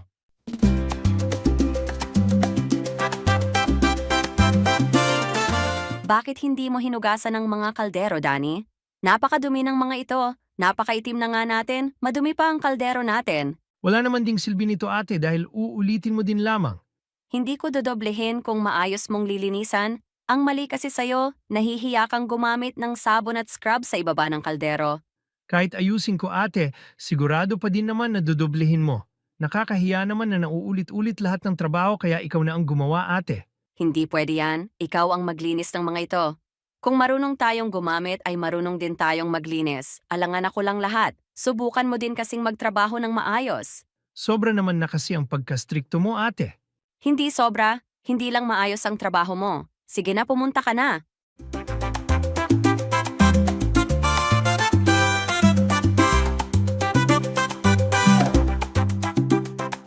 Janet, sa tingin ko ay sobra na ang strikto mo kina Danny at tatay. Natulad mo naman na si nanay, tignan mo baka magtampo sila sayo. Isipin mo kung ano ang naramdaman mo Noong nasa bahay ka namin, noong lagi kang tinuturuan ni nanay. Jay, Hindi pare-pareho ang mga tao. Merong nakakintindi sa'yo, meron din ang hindi. Kaya wag kang masyadong ganyan. Isipin mo din ang mga tao na kasama natin dito. Mabuti ang malinis, pero ituro mo sa kanila ng mabuti. Hindi yung na-o-offend yung mga kausap mo, na kahit ang tatay mo o ang kapatid mo ay nasasaktan din.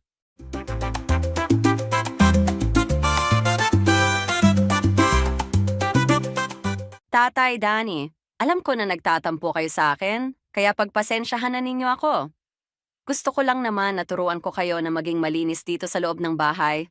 Grabe ka naman kasi sa amin ate. Dumi na ang turing mo sa amin ni tatay. Kaya nga, nakakahiya ang pumasok dito sa bahay kung alam kong nakapaglinis ka na dito sa bahay, Janet. Nako, wag naman sanang ganyan tatay. Nasanay lang ako sa biyanan ko na malinis lahat ng sulok. Kaya noong pumunta kami dito ay hindi lang ako sanay. Gusto ko malinis din lahat ng nakikita ko dito sa bahay, kaya pagpasensihan nyo na lang ako. O sige, para hindi ka na mahirapan, magtulungan na lamang tayo para wala sa atin ang nahihirapan lalo na ikaw anak ko. Oo ate, kaya tulungan ka na lamang namin. Nakakahiya din kung ikaw palagi kaya susubukan din namin ni tatay na tulungan ka dahil para sa atin din naman itong lahat para sa bahay. Nako, maraming salamat tatay Danny. Yan lang naman ang gusto na magtulungan tayo dito sa ating bahay para gumaan lahat ng trabaho, para hindi din tayo maituturing na dumi dito sa bahay na tinitirahan natin. Basta wag nang dumi ang turing mo sa akin ha. Si tatay naman, may tampo pa. Hindi kayo dumi pero dapat ay linisan nyo muna ang iyong tsinelas bago kayo pumasok para hindi kayo magpasok ng dumi din.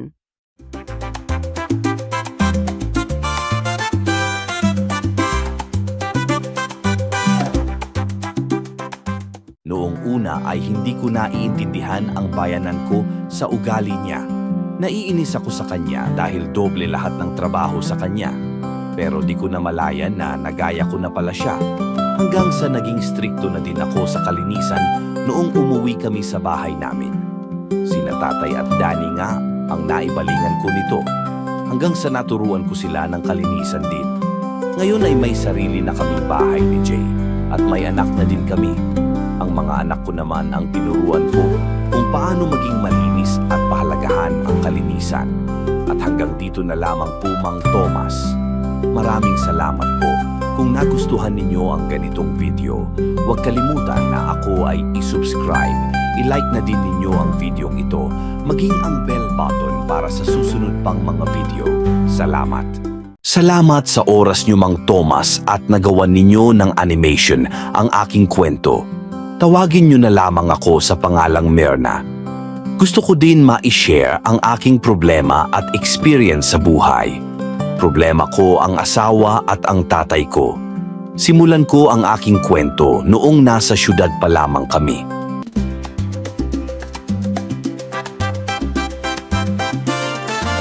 Nanay, nandyan po ba si tatay? Hindi pa siya dumating. Ano kasi yon? Hiramin ko sana ang araro ni tatay. Nasira kasi ang sa amin. Ganun ba? Bumalik ka na lang mamaya. Hindi ko rin alam kung saan nakalagay iyon. At alam mo naman ang tatay mo. Mas maigi kung siya ang magpahiram sa'yo. Ayaw niyang pinapahiram ko ang mga gamit niya. Kaya antayin mo na lang siya. Sige po nanay, babalik na lang ako mamaya. Sana ay gusto niyang ipahiram sa akin mamaya ang araro. Gusto naman niya siguro. Di bale at kausapin ko na lang. Sige po nanay at tapusin ko lang ang trabaho ko doon sa bukid. Ano? Kalagitnaan na ng hapon. Magpahinga ka na muna. Wala din naman akong ginagawa nanay. Tignan mo, sobrang init ng panahon ngayon.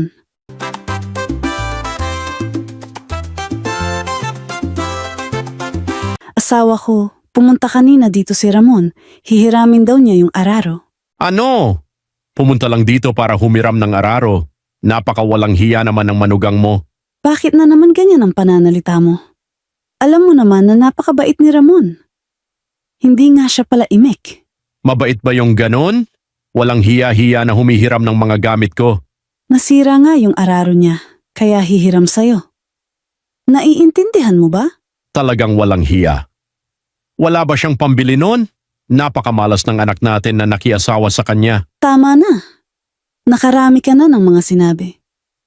Kung ganyan din ang tingin mo sa manugang natin ay hindi sa akin. Napakabait niyang manugang.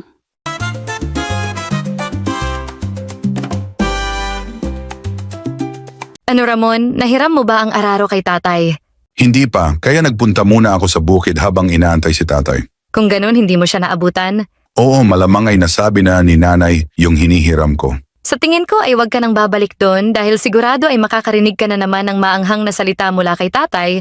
Ipaayos na lamang natin ang araro na nasira. Tiisin ko na lang lahat ng sasabihin niya dahil wala pa tayong pambili ng araro. Bibili na lang tayo pagkatapos ng anihan. Kaya mo ba ang pananalita ni tatay? Hindi bale at nasanay na ako sa kanya, tiisin ko na lang dahil hindi na yun magbabago. Wala na rin tayong magagawa dun sa ugali niya. Buti na lang at mabait ka Ramon. Kung iba ka lang siguro ay hindi ko lang alam ang mangyayari sa inyo ni tatay. Baka nagsuntukan na kayo. Hayaan mo na, tumatanda na din kasi siya, Kelly. Kung papatulan ko yon, hindi matatapos ang usapan namin.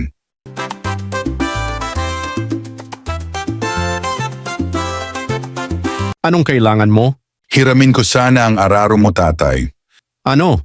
Nahihiram ba yon? Ikaw pa lang ang... Nakita kong makapal ang mukha na hihiram ng gamit ng may gamit. Tatay, kinapalan ko na talaga ang mukha ko dahil wala pa akong pambili ng bagong araro. Hindi bali at konti na lang ang arararuhin ko. Kahit pa, kung gusto mo ang araro ko ay rentahan mo para may silbi. O sige tatay, rerentahan ko, di bali matatapos lang yon ng isang araw. Ganyan dapat. Rentahan mo para hindi ka masanay na naghihiram na lang. Hindi kasi nakaantay ang anak ko na makahanap ng ibang pakikiasawahan. Parang gutom na nakiasawa sa'yo. Hindi mo man lang mabigyan ng magandang buhay ang anak ko. Hiram ka pa ng hiram ng gamit. Napakapangit na ugali. Hindi ba? Pwe.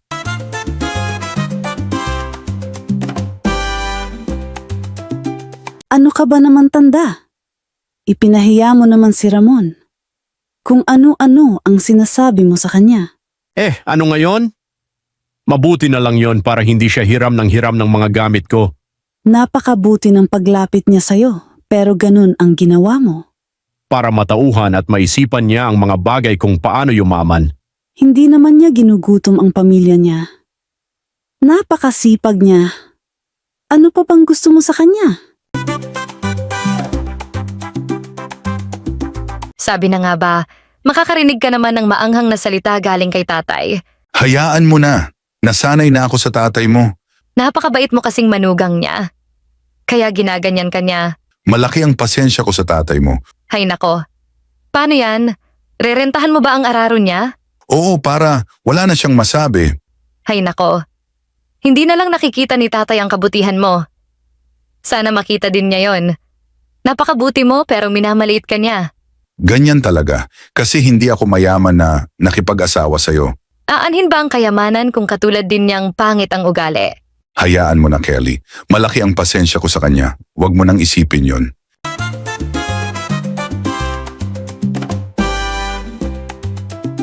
Sumusobra na si tatay, parang hindi niya manugang si Ramon. Ayan nga sinasabi ko sa kanya. Napakabait ni Ramon.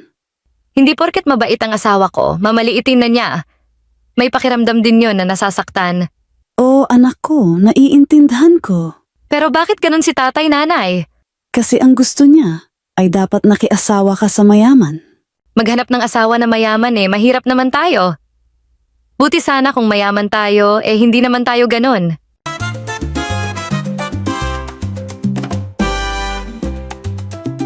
Makita mo, masakit na ang loob ni Kelly sa trato mo sa asawa niya. Bakit? Sinasabi ko lang naman ang totoo Oo, pero sumusobra ka na sa mga salita mo sa kanya. Sus! Kung ayaw nila ako, huwag nila akong lalapitan at kakausapin. Magbago ka na din kasi. Hindi maganda yung ganyan. Tumigil ka.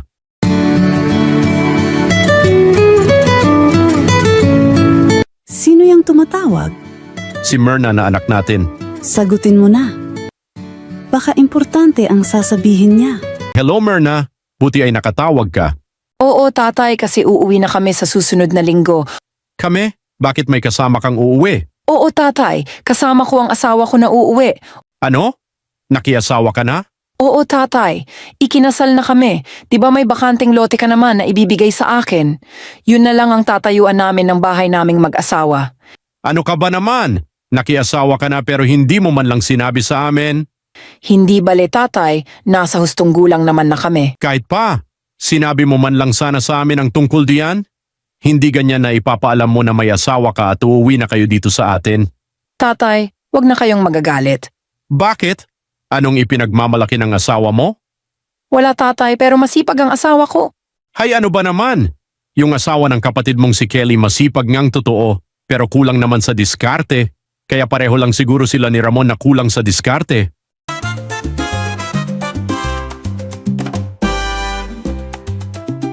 Iba talaga ang ugali ng tatay ko, Mang Tomas. Magaling siyang mangmaliit ng tao at hindi niya tinitignan ang sarili niya.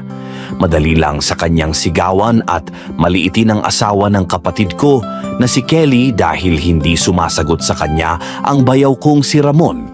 Umuwi nga kami sa bayan namin at ipinakilala ko ang asawa ko sa aking pamilya.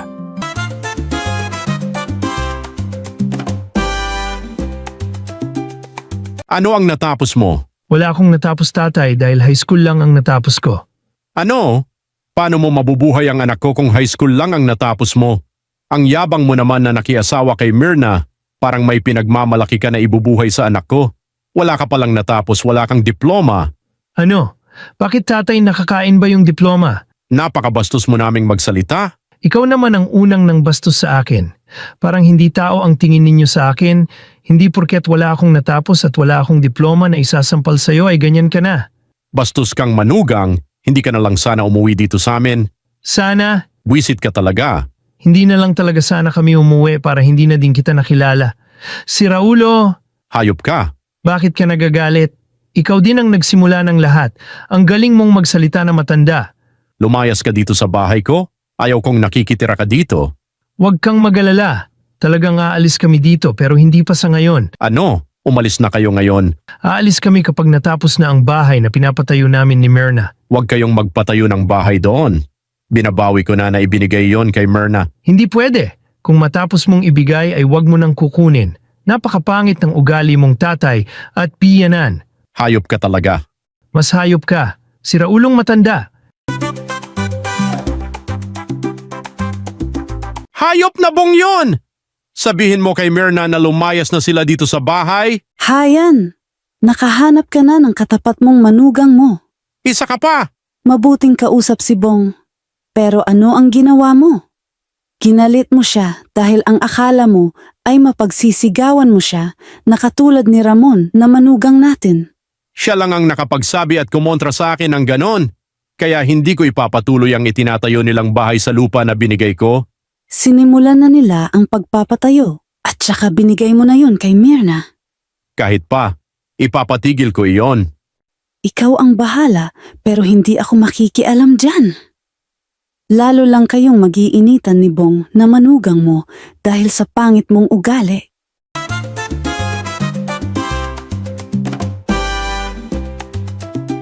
Di ka na lang sana sumagot kay Tatay Bong. Napakabastos ng tatay mo. Parang wala akong isip pag nagsasalita siya. Ikaw na lang sana ang magbigay sa kanya ng malaking pasensya. Marunong akong magpasensya pero sobra ang talas ng dila niya. Paano kung ipatigil ni tatay ang ipinapatayo nating bahay? Kung ititkil niya ay dapat bayaran niya ang lahat ng nagstos natin. Ang tagal nating inipon ang pambili ng mga materyales tapos ganun ang gagawin niya. Ganyan lang yan, Myrna. Mabuti naman at napagtitiisan mo ang ugali ng manugang natin, Ramon. Kung hindi ko intindihin, tiyak na mag-aaway kami. Wala yan. Kung ako, hindi ko rin siya titigilan. Magkaiba kasi tayo ng ugali. Hindi ko kayang sagutin ang manugang natin. Nako, wag mong sanayin yun. Kailangan mo siyang sagutin para hindi ka maliitin. Ayon lang at magkalayo talaga tayo ng ugali. Oo nga, kasi ako talagang makakarinig din sa akin ang siraulo nating manugang. Kung pwede lang sanang pumili ng manugang ay hindi ko siya pipiliin eh. Saglit lang. Huwag niyo munang ituloy ang ginagawa ninyo. Ano ba yun, tatay? Ipinapatigil ko ang paggawa ninyo ng bahay dito sa lupain ko. Hindi na ito matutuloy. Sinong nagsabi sa'yo na hindi na ito maitutuloy? Ako, At bakit hindi matutuloy? lupain ko ito. Kaya nasa akin ang desisyon na ipapatigil ang paggawa ng bahay. Sige, patigil mo. Pero bayarin mo lahat ng nag-aastos naming sa pagpapatayo ng bahay namin ni Myrna. Anong sabi mo? Kung mababayaran mo ngayon lahat, ngayon din ititigil na naming ang pagpapatayo ng bahay. Wala akong pakialam dyan sa sinasabi mo. Kung wala kang pakialam, wala din akong pakialam sa'yo dahil tuloy pa din ang trabaho. Sige, umalis ka na. Hayop ka talaga, Bong. Mas hayop kang manugang. Siraulong matanda.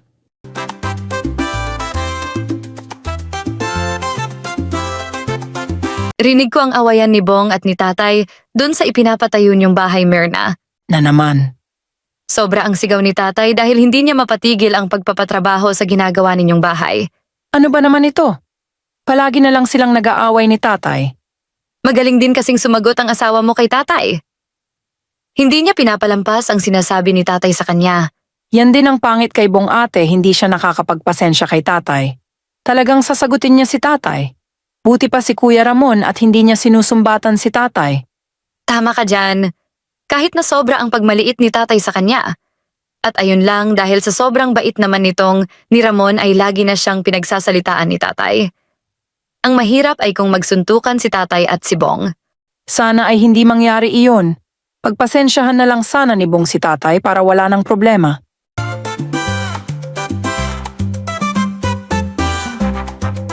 Hindi man lang kayo mahiya ni Bong, kahit napakadami ng tao ay nagsusumbatan kayo. Napakabastos naman kasi ni Bong. Napakabait na niya sa tingin ko, basta wag mo ang pagsasalitaan ng masama. Hindi ko naman ginagawa yun ah. Anong hindi? Ang galing mong magsalita ng masama kontra sa kanya. Iyan ang pangit sa'yo. Ako ang nakakarinig ng pananalita mo. Kung minamaliit mo si Ramon pues, ay magkaiba sila ni Bong. Hindi yung papatalo sa'yo. Bastos lang talaga siya.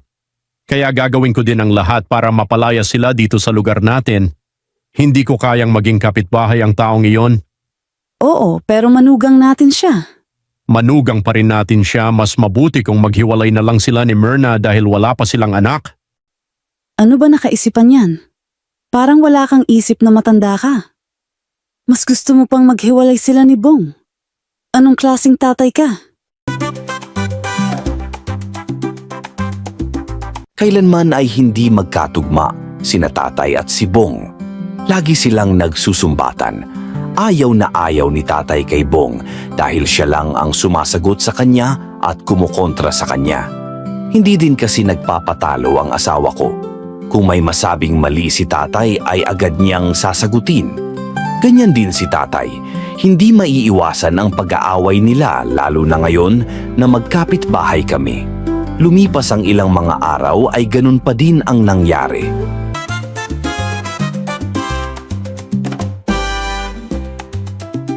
Ate Kelly, punta kayo bukas sa bahay namin. Anong gagawin namin sa inyo? Birthday namin na dalawa ni Bong, double celebration na para tipid. Sige, pupunta kami ni Ramon. Oo ate, para masaya ang celebration natin bilang pamilya. Tama ka dyan, Myrna. Kailangan din natin yan. Ikaw na ang magsasabi kay Bayaw Ramon. Ganun na din sa mga anak ninyo ate.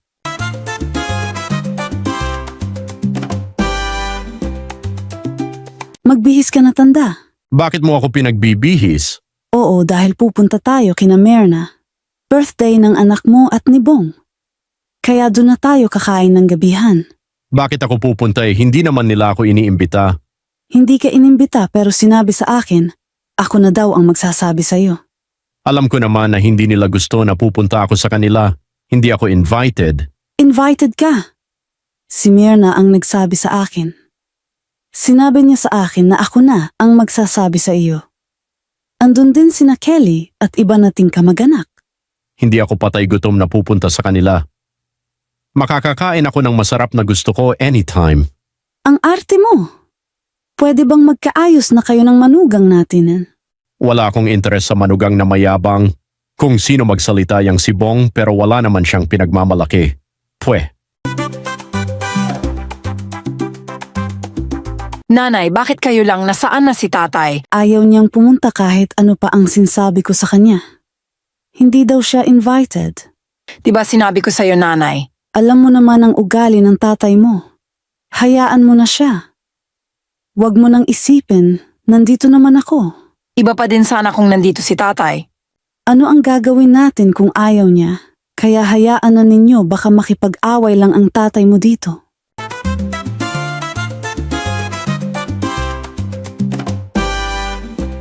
Nasaan na si Tatay Bong? Hindi ba siya naimbita? Pero ang alam ko, inimbita naman siya ni nanay. Nandun siguro sa kanila. Kahit hindi dumating iyon, walang problema at wala akong pakialam sa siraulong matandang iyon. Masaya naman tayo kahit hindi yun darating. Ano kaya kung tawagin ko siya? Ikaw ang bahala, bayaw. Pero kung sisigawan ka niya, sampalin mo na agad. Hindi dapat. Matanda na yun eh. Ikaw ang bahala. Pero mayabang yun, pero kung ako yan, nakatikim na yan ulit sa akin. Sobrang yabang ng matandang iyan.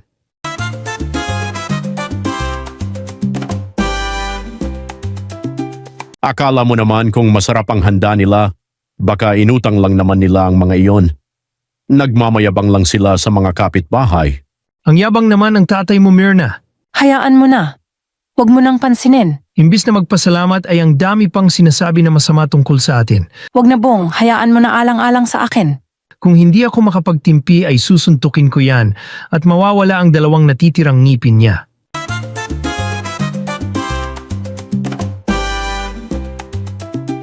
Makikidaan po dito, tatay. Hoy! Bawal ang dumaan dito!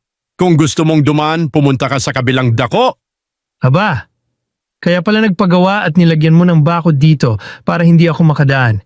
Ngayon alam mo na, napag-alaman ko na galing ka sa holdupper, kidnapper at masasamang pamilya, kaya nagpagawa kami ng bakod para lumayo ka sa amin dahil nakakatakot kang tao. Baka saktan mo pa kaming mag-asawa. Nakakatakot ang lahi mo. Kaya simula ngayon, huwag ka nang dadaan dito. Ganyan pala ang tingin mo sa akin, siraulong matanda.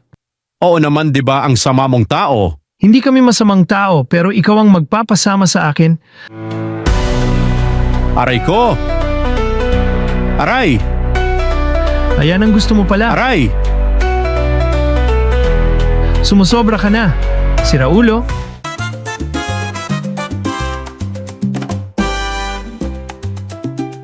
Nasaktan ni Bong ang aking tatay dahil sa sobra niyang pananalita Mang Tomas.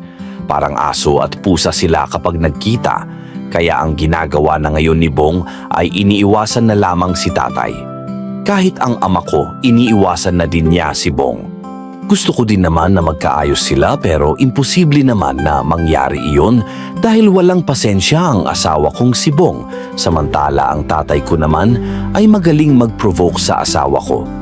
Ano kaya ang pinakamabuti naming gawin para magkaayos na sila? Mag-comment lang kayo sa ibaba sa mga solusyon sa problema ni Myrna. Kung nagustuhan ninyo ang video na ito ay mag-like, comment, and subscribe na. Magandang araw sa inyo, Mang Tomas. Nakapagsulat ako sa inyo para ma-share ko din ang aking experience. Tawagin ninyo na lamang ako sa pangalang Maria. Isa akong asawa at ina. Wala akong masabi sa asawa ko dahil sa kanyang kasipagan. Hindi kami nagugutom dahil marami siyang alam na trabaho. Narito ang simula ng sulat ko, Mang Tomas.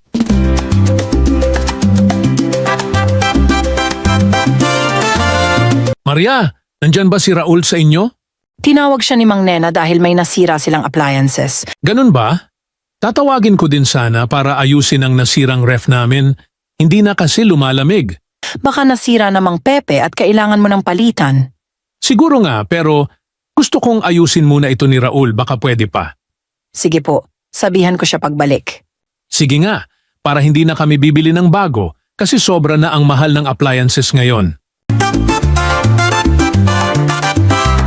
Nandyan ka na pala, Raul. Oh, naayos ko din ang ipinaayos na appliances ni Aling Nena. Ganun ba? Mabuti kung ganun. Sige, at maliligo muna ako. Ang dami kong pawis kanina. Mamaya na muna, magpahinga ka muna. Ang baho ko na, kailangan kong maligo na agad. Sinabi kong wag muna eh. Ngayon na at gusto ko nang maligo.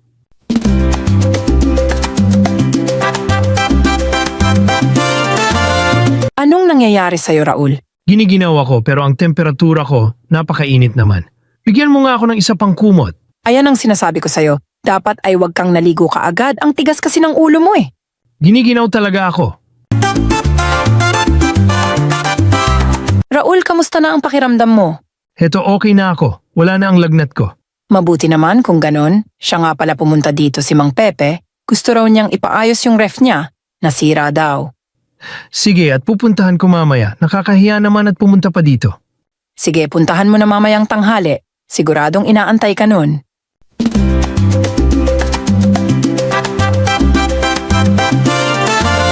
Akala ko ay hindi ka napupunta dito sa bahay, Raul. Hindi pwedeng hindi kita pupuntahan, Mang Pepe.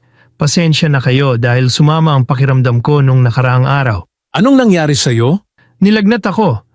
Bigla-bigla na lamang nangyari sa akin yon. Madali lang ang solusyon niyan. Ano naman ang gagawin ko? Huwag ka lamang maliligo. Naku, ang hirap naman yan. Sabagay wala namang mawawala kung hindi ko susubukan. Ayun nga, susubukan mo lang naman para hindi ka nalagnatin. Kung effective di maganda, tipid pa kayo sa tubig.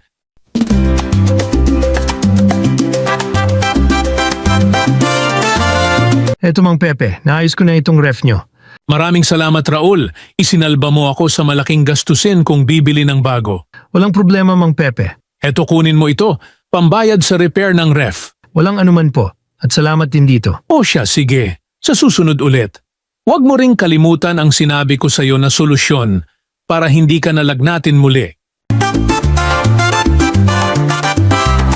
Ngayon ka lang na hindi naligo, Raul, matapos mong umuwi dito sa bahay. Anong nangyari sa'yo? Naghilamos lang ako at nilinis ko lang tong mga kamay at paa ko. Naninibago nga ako sa'yo. Hindi ka naman ganyan noon. Pagkagaling mo sa iyong trabaho ay diretso ligo ka na. Hindi ka mapakali, gusto mong maligo agad.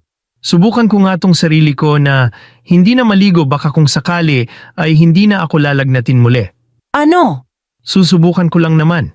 Maligo ka pa rin naman matapos mong magpahinga. Sobrang pawis mo kanina, kailangang malinis pa din ang katawan mo. Hindi bale at naghilamos naman ako. Hindi mapakali si Raul na hindi maligo, napakalinis niya sa katawan. Pero matapos niyang maligo ay palagi din siyang nilalagnat sa hindi malamang dahilan. Nakwento nga niya kay Mang Pepe ang kanyang lagnat.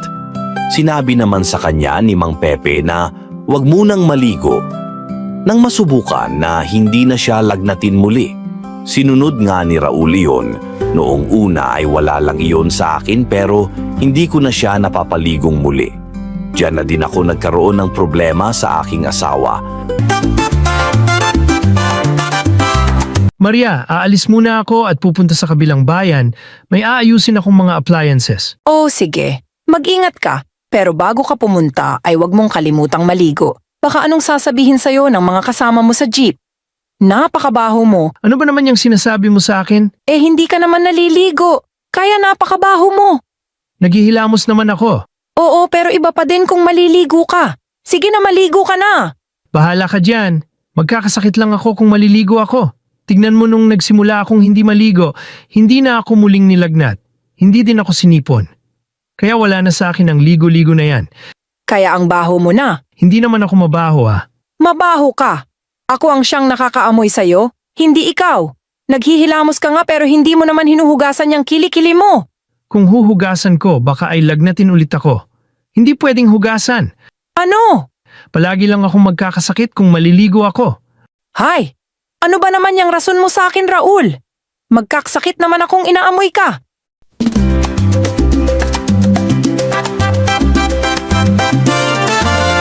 Ano ba yan, Maria? May problema ka ba? Problema ko ang anak ninyo? Ano? Bakit? Kaya niyang hindi maligo ng ilang buwan. Kahit pa siguro ilang taon ay kaya niya. Ano? Malinis yun sa katawan. Hindi nga siya mapakali kung hindi naliligo. Nako, nanay. Noon yan pero hindi na ngayon. Nagsimula yan noong palagi siyang nilalagnat pagkatapos niyang maligo. Ayun na, hindi na siya muling naligo. Ayaw na niyang tignan ang tubig. Ano? Ang pangit naman yan. Kaya ikaw na, nanay, ang makipag-usap sa kanya dahil ikaw ang nanay niya, baka sakaling papakinggan ka niya. Sige, susubukan ko siyang kausapin. Mabuti sana kung hindi mainit dito sa atin. Sige nga, nanay. Raul, gusto mo bang magpainit ako ng tubig panligo mo? Ano? Sige na, maligo ka na. Sobra na ang amoy mo. Amoy anghit ka na. Hindi ko na kayang makitabi sa'yo. Anong sinasabi mo? Hindi naman ako mabaho. Basta. Magpapainit ako ng tubig panligo mo, maganda yun sa katawan mo para hindi ka mabigla. Ikaw bahala kung ano ang gusto mo. Para mabango ka naman nakatabi ko. Sige at magpapainit na ako ng tubig.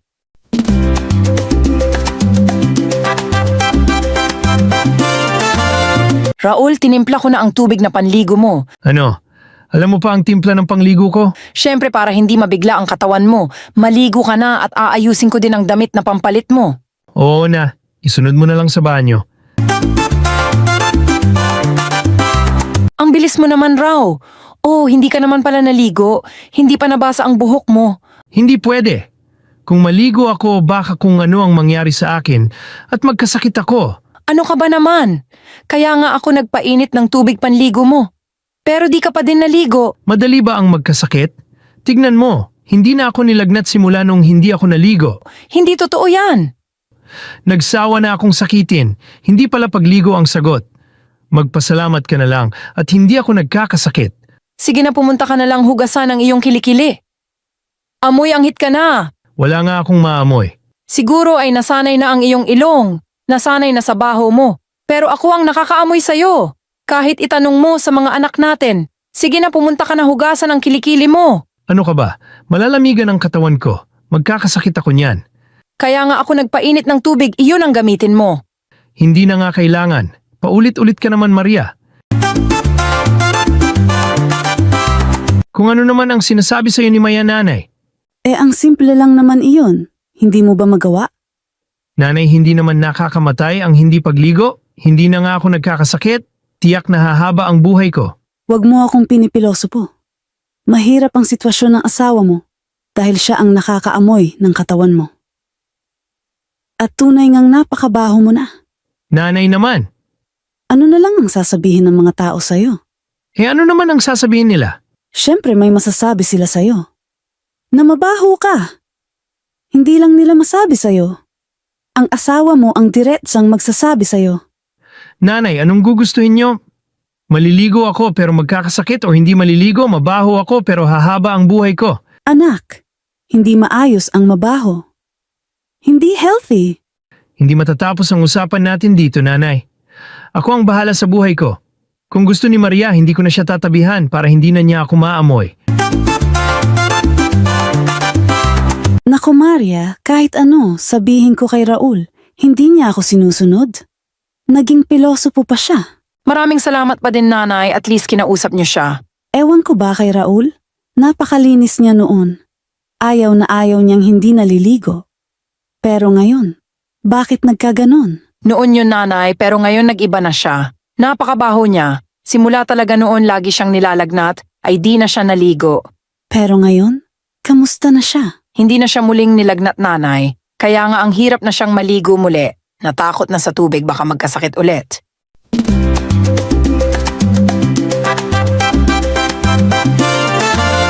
Hindi ko na talaga makumbinsi si Raul Mang Tomas. Mas gugustuhin niyang matulog sa sala kaysa maligo. Simple lang naman ang gusto ko pero hindi man lang niya magawa. Kung minsan iniisip ko din dahil lagi nga siyang nagkakasakit kapag naliligo siya noon. Dumating nga ang araw ng pag-uulan. Ang lamig na ng panahon. Mas maganda ngayon dahil ang mga kliyente na ang pumpunta dito upang ipaayos ang kanilang gamit, hindi yung ako ang nagsiservice sa bahay nila. Simula nung hindi ka naliligo, sila na ang pumupunta dito. Ano ang koneksyon niyan? Siyempre ayaw nilang inaamoy ka sa kanilang bahay kung andun ka na nagre-repair ng mga appliances nila. Ikaw naman, sobra ka naman. Totoo naman. Sige, napanalo ka na. Lahat ng sasabihin ko mali. Mabaho na ako. O sige na, pumunta ka ng maligo. May mainit na tubig naman kasi. O sige, naamoy ang hit na din ako. Nakakasawa ka na, Maria.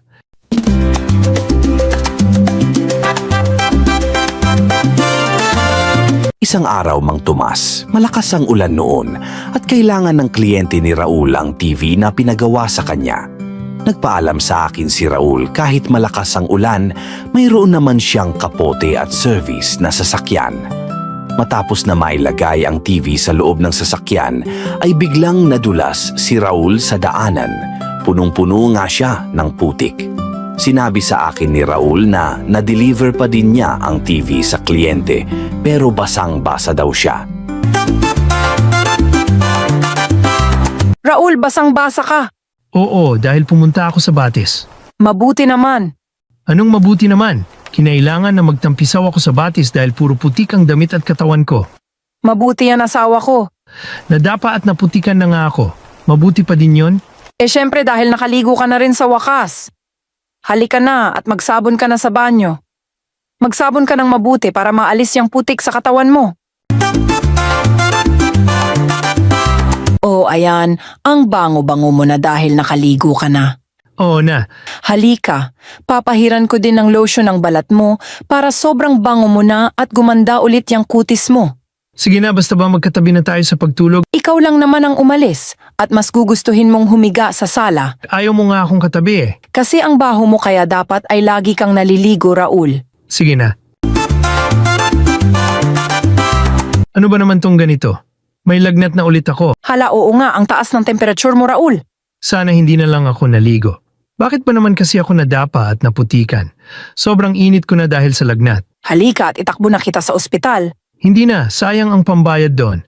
Gastusin na lang natin para dito sa bahay. Ano ka ba naman, Raul? Baka ano pang mangyari sa'yo? Tignan natin hanggang bukas, baka ayos na ang pakiramdam ko.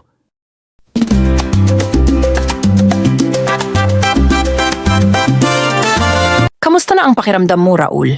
Medyo okay na ako. Nanghina ang katawan ko dahil sa lagnat. Kailanman hindi mo na ako mapapaligo, Maria. Mas pipiliin ko na lamang maging mabaho at amoy kilikili power kaysa naman magkasakit ako ulit ng ganon. Ano? Maligo ka pa rin. Ang daming benepisyo nun, subukan mo muna kasing magpahinga bago ang maligo. Antayin mong lumamig ang katawan mo para hindi mabigla sa pagligo. Kahit anong sabihin mo, Maria, hindi na ako maliligo. Simula noong nagkaroon ng sobrang taas na lagnat ni Raul ay hindi na siya naligong muli, Mang Tomas. Hindi man ito sobrang bigat na problema pero sa part ko ay nahihirapan ako ng sobra dahil napakalakas na ng amoy ng asawa ko. Nahihiya ako sa mga taong nakakasalamuha ng asawa ko maging ang kliyente niya dahil sa mga komentong napakabaho niya. Hindi ko din masabi sa kanila na tuwing naliligo siya ay nilalagnat siya. Ano kaya ang tamang gagawin ko para masabihan ko ang asawa ko na maligo? Sana ay matulungan niyo ako, Mang Tomas. At iyan nga ang sulat ni Maria. Kung may maipapayo kayo sa kanya ay isulat niyo sa ating komento. Kung gusto niyo ng shoutout ay mag-comment lang din kayo. Maraming salamat at huwag kakalimutan ang mag-like, share at subscribe. Sa maingay na palengke, isang nakakaantig na kwento ang nagaganap.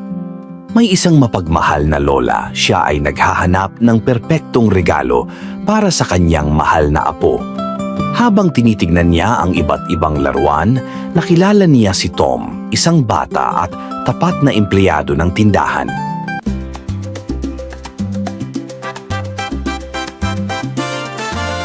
Magkano ang presyo nito? Naiwan ko kasi ang salamin ko sa bahay. Tignan mo yun, madam. May bago sa shop namin. Pero pasensya na, ang presyo ay 800 piso. Okay lang ba? Napakamahal pala nito bilang isang regalo. Mahal itong 800 piso. May maire-rekomenda ka ba sa akin? Na mas mura? Ipak natin bilang regalo? Mura na ang 800 piso bilang regalo, madam. Bilang isang batang ama, magtiwala ka sa akin. Maganda ito para sa apo mo. Matutuwa siya dito, sulit ang pera mo, madam. Ano ang ginagawa mo? Ang presyo niyan ay 200 piso. May problema ba? Excuse me, madam. Matutulungan kitang maghanap ng mas murang laruan. Marami kaming laruan dito. Maraming salamat. Saglit lang. Saglit lang, sabi. Madam, babalikan ka nitong intern naming. Okay ba?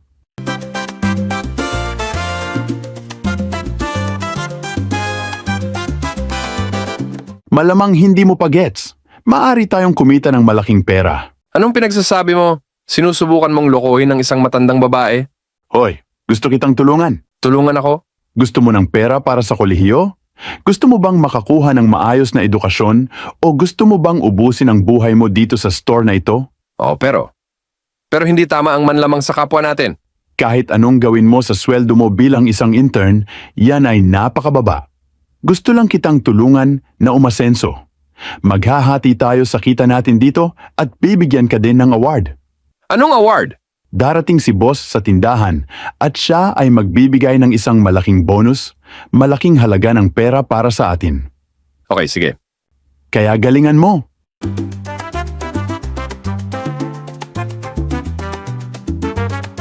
Excuse me, madam. Para kanino ang regalong ito? Para sa mahal kong apo. Napakahusay. Sigurado akong magugustuhan niya ito. Magandang laruan ito. Tiyak na magugustuhan niya ang robot na ito. Talaga ba?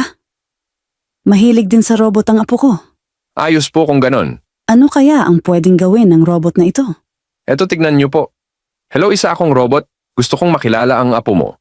Hello, isa akong robot. Gusto kong makilala ang apo mo. Nakakatuwa naman ang laruan na ito. Maganda siya. Bibilin ko ito.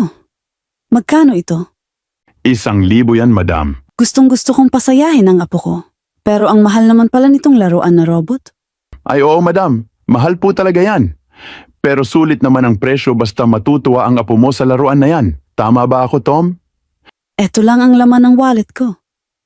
Sigurado akong gagawin ang lahat ng lola basta mapatuwa ang kanyang apo. Handa akong gawin ang lahat para sa apo ko para matuwa din siya. Ikaw ay kahanga-hangang lola. Dapat ay pumunta ka na sa checkout, madam, para maayos na ang bayad.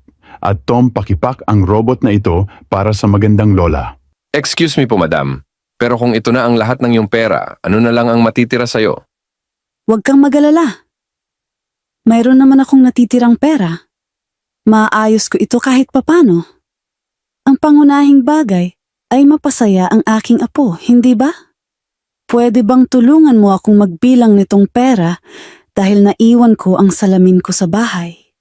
Opo, ma'am. Siyempre po. Saglit lang po, madam. Sorry po ulit, madam, pero may konting scratch dito sa robot. Teka lang po at maghahanap ako ng ibang kapalit nitong robot sa likod. Ayaw din naming magbenta ng sirang laruan, hindi ba, Roger? Saglit lang po, madam.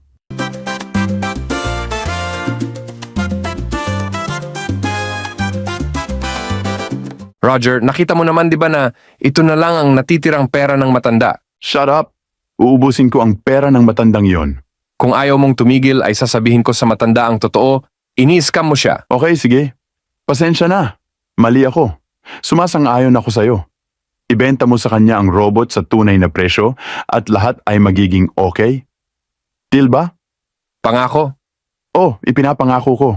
Alam ko na ito ay mali. Oh, gumana ang pakiramdam ko. Alam mo, salamat. Heto, kunin mo tong laruan. Ikaw na ang magpabayad sa kanya. Ano sa tingin mo? Ikukulong kita dito.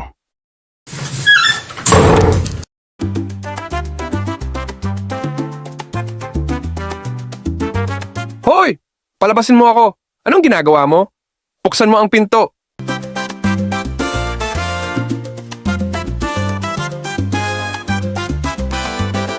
Ito po, madam. Tinulungan na kitang bilangin ang pera mo. Ang total nitong laruan ay 1,000 piso. Maraming salamat sa iyo, iho. Tiyak magugustuhan ito ng apo ko.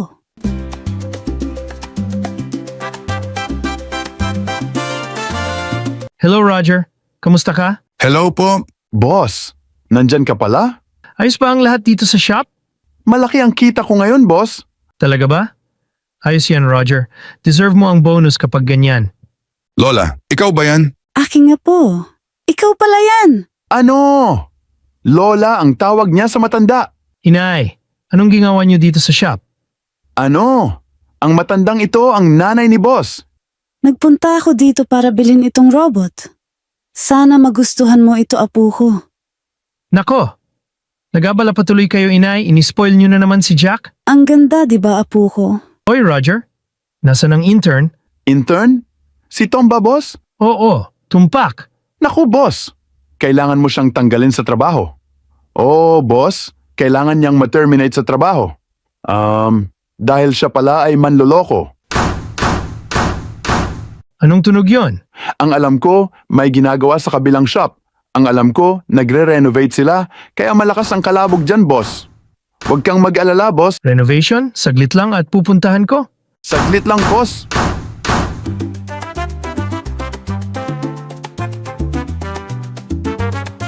Tulungan ninyo ako. Palabasin niyo ako dito. Tulong! Ano? Tom, bakit ka nandyan? Saglit lang! Huwag mong sugurin si Roger. Ano ba ang nangyari? Ikaw, Roger? Bakit mo ba siya ikinandado? Siraulo ka ba? Ano boss? Nilagay ko siya sa loob ng stockroom kasi nagnakaw siya ng pera sa atin. Nilagay ko siya dyan hanggang sa dumating ka. Sinubukan din niyang lokohin ang nanay mo, boss. Boss, huwag kang maniwala sa mga sinasabi sa'yo ni Roger. Sinungaling yan, boss. Walang maniniwala sa'yo, Tom. Isa ka lamang intern. Yang pagmumukha mo ay lalabas sa buong balita, isa kang manloloko. Tama na yan, Roger. Na-disappoint ako sa'yo, Tom. Tatawagan ko na ang pulis. Pero boss! Saglit lang. Hi Jack, pwede mo bang pindutin ang robot? Shut up. Ubusin ko ang pera ng matandang iyon. Shut up.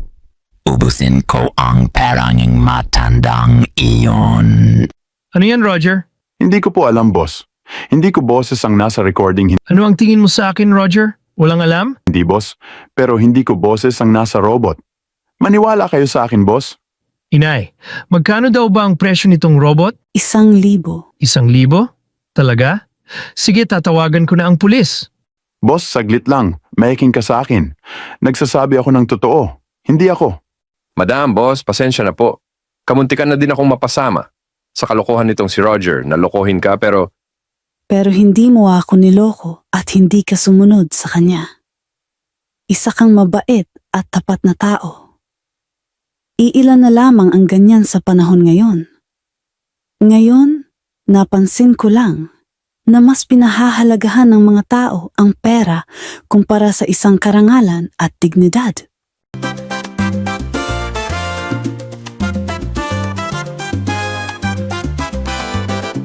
Sa huli, ang katapatan at integridad ay nagtagumpay sa panloloko. Ang kabutihan ni Tom at ang hindi inaasahang interbensyon ng robot ay nagpakita ng mga pandaraya ni Roger. Nailigtas ang matandang babae mula sa pagkawala ng pera at naibalik ang reputasyon ng tindahan.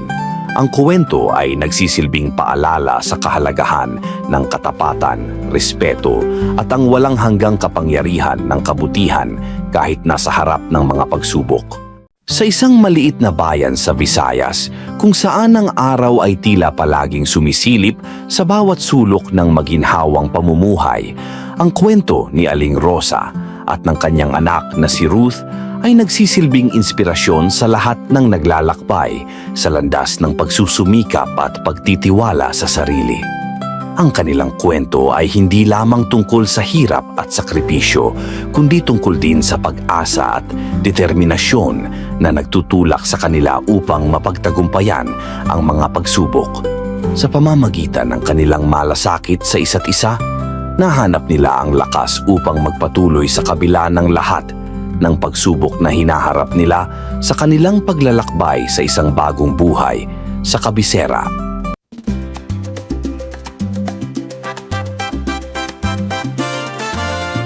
Ruth, sigurado ka na bang handa ka na para sa malaking pagbabago? Opo, Nay. Ang saya ko nga po dahil makakakita tayo ng bagong mundo sa Maynila. Hindi magiging madali. Alam mo ba iyon? Maraming pagsubok ang haharapin natin. Hindi po ako matatakot, Nay. Basta't magkasama tayo, makakaya natin. Sana nga, anak. Sana magbago ang ating kapalaran. Kaya po tayo umaalis, hindi ba? Para sa mas magandang buhay. Nay, mukhang magulo dito. Pero siguradong magagawa natin ito. Oo nga, Ruth. Kailangan nating magsikap. Ang mahalaga ay magkasama tayo. Saan po tayo pupunta para sa trabaho at paaralan? Nakapag-apply na ako bilang katulong sa isang bahay dito. Ikaw, kailangan mong maghanap ng paaralan. Opo, Nay. Gagawin ko po ang lahat para makapasok. Sana magtagumpay tayo.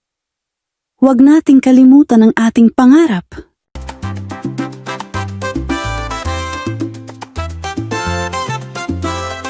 Hindi naglaon ay nakahanap ng trabaho si Aling Rosa. Sa isang tahimik na umaga, abala siya sa kusina, naghahanda ng mga pagkain. Samantalang ang kanyang amo ay naroon sa dining area, nagpapahinga at tila nagmamasid sa paligid. Sa isang sulok ng bahay, si Ruth ay masigasig na nag-aaral. Sumisikap na matapos ang kanyang mga aralin.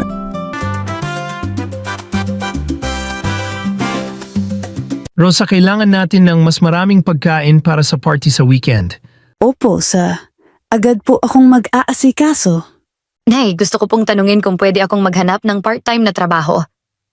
Ruth, nag-aral ka na ba ng mabuti?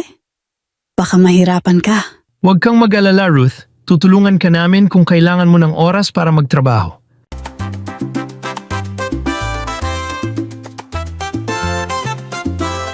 Mabuti na lang at nakakuha ka agad ako ng trabaho dito sa restaurant. Ilang fries at burger po, ang lahat po ay luto ng tama. Salamat anak. Mahirap ba dito? Opo, pero kailangan ko po talagang magtrabaho para makatulong sa pamilya. Sana'y magtagumpay ka. Ang hirap ng buhay, pero hindi ka nag-iisa. Maraming salamat po sa suporta. Ruth, tiyakin mong tapusin ang iyong shift. Kung kailangan mo ng tulong, sabihan mo lang kami. Nay, kumain na po ba kayo? Hindi pa, anak. Pero okay lang. Nagtatrabaho ka na rin. Nay, magpahinga po kayo. Ipagluto ko po kayo mamaya. Hindi mo na kailangan. Tapos na ang shift mo. Oo, Nay. Pero kailangan po natin ng gamot. Baka kailangan kong maghanap ng mas maraming paraan para makahanap ng pera. Sana ay hindi ka magkasakit. Nakakaawa ka na. Huwag po kayong mag-alala. Kailangan lang po natin magtiyaga.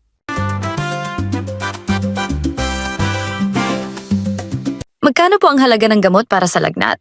Nasa 500 piso po, anak. Kailangan mo po bang magbayad ng buo? Wala po kaming sapat na pera. Baka may mas mura na gamot? May generics po tayo, baka makatulong yon. Sige po, bibilhin ko po yon.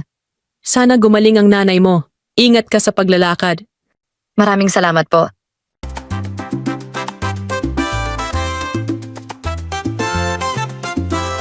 Ruth, paano ang paaralan? Kumusta ang mga aralin? Medyo mahirap po, Nay. Pero kinaya ko. Kailangan ko pang mag-aral ng mabuti. Sana ay magtagumpay ka. Nakikita kong nagtratrabaho ka ng mabuti. Gagawin ko po ang lahat para makapagtapos. Sana po maging maayos ang lahat. Huwag mong kalimutan, anak. Ang bawat sakripisyo ay may kapalit. Opo, Nay. Salamat po sa iyong suporta. Ang hirap ng buhay namin ngayon. Sobrang dami ng problema. Bakit ano bang nangyari? Sikang nanay ko at kailangan kong magtrabaho ng extra para sa gamot. Ang hirap naman. Dapat mag-ingat ka rin sa sarili mo. Opo, pero kailangan kong magpursige. Kung kailangan mo ng tulong, nandito kami. Maraming salamat. Ang laki po ng utang na loob ko sa inyo. Ruth, mukhang pagod ka. May problema ba? May sakit po ang nanay ko at kailangan kong magtrabaho. Maaari mong humingi ng tulong sa school para sa mga kakailanganin mo. Salamat po. Sana makakita ako ng paraan. Maaari mong i-consider ang mga scholarship or financial aid. Ipaalam mo sa akin kung kailangan mo ng tulong. Maraming salamat po. Susubukan ko po iyon.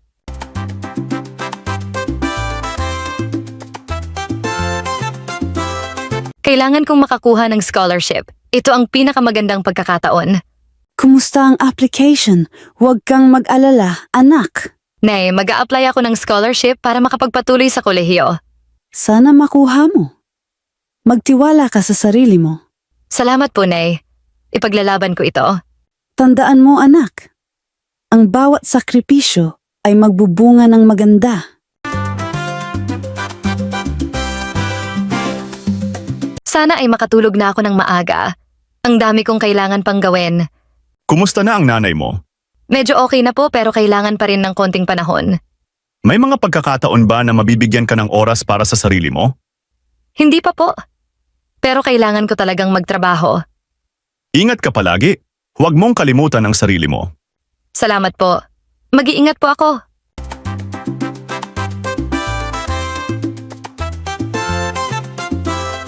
Ruth, congratulations. Nakuha mo ang scholarship.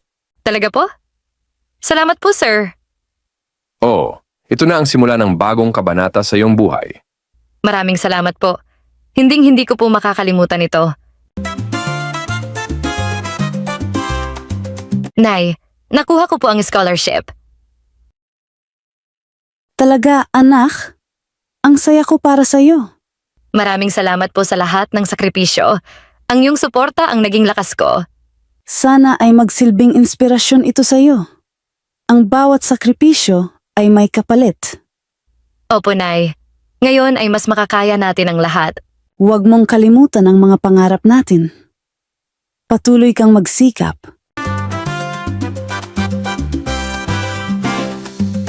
Ito po ang bayad para sa gamot at ilang gastusin. Ruth, alam ko na puno ka ng mga responsibilidad. Huwag mong kalimutan na magpahinga rin. Salamat po, pero kailangan ko talagang magtrabaho para sa pamilya ko. Kung kailangan mo ng tulong, sabihan mo lang kami. Huwag kang mag-atubiling humingi. Maraming salamat po. Ang inyong suporta ay malaking tulong. Nandito kami para sa iyo. Anak, mukhang bumalik na ang lakas ko. Huwag kang mag-alala, magiging okay tayo. Masaya po ako at gumaling na kayo, Nay. Sa lahat ng sakripisyo, nagbunga rin ng maganda. Dapat mo itong pagyamanin. Opo, Nay. Gagawin ko po ang lahat ng makakaya ko. Ang bawat pangarap ay may katuwang na pagsisikap. Salamat po sa lahat ng ginawa ninyo para sa akin. Ruth, congratulations sa pagtatapos ng iyong exams. Ang galing mo. Salamat po, sir. Tinutulungan po ninyo ako na makamit ito. Sana ay magpatuloy ka sa pag-abot ng iyong mga pangarap. Tandaan mong ang edukasyon ay susi sa tagumpay. Maraming salamat po. Hindi ko po ito magagawa kung wala ang suporta ninyo. Nay, tapos na po ang exams ko. Pumasa po ako. Talaga, anak?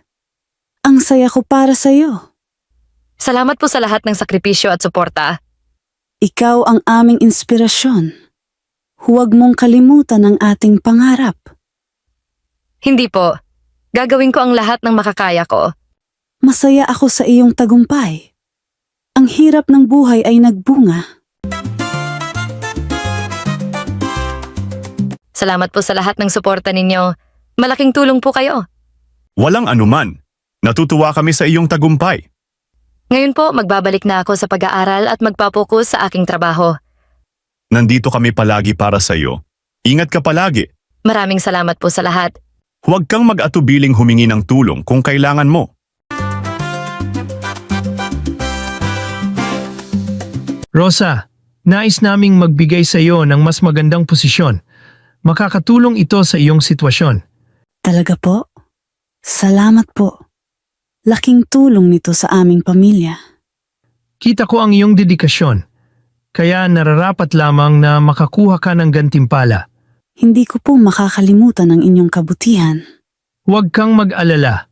Ang iyong pagsisikap ay nagbunga. Salamat po.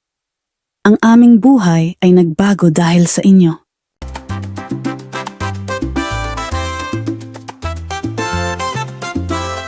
Nanay, natapos ko na po ang aking pag-aaral at nahanap ang trabaho. Ang saya ko para sa iyo, anak. Ang lahat ng sakripisyo ay nagbunga. Ngayon po, sisimulan ko na ang aking bagong kabanata sa buhay. Tandaan mo, bawat hakbang ay may halaga. Opo, Nay. Ang bawat pagsubok ay nagbigay sa akin ng lakas. Masaya akong nakamit mo ang iyong mga pangarap. Magpatuloy ka sa pag-abot sa mga ito.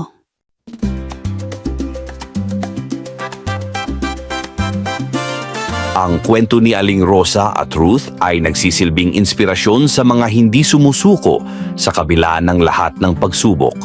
Ang kanilang determinasyon at pagmamahalan ay nagpapatunay na sa bawat pagsusumikap ay mayroong liwanag sa dulo. Kung nagustuhan ninyo ang ating kwento ay mag-like, comment at subscribe na.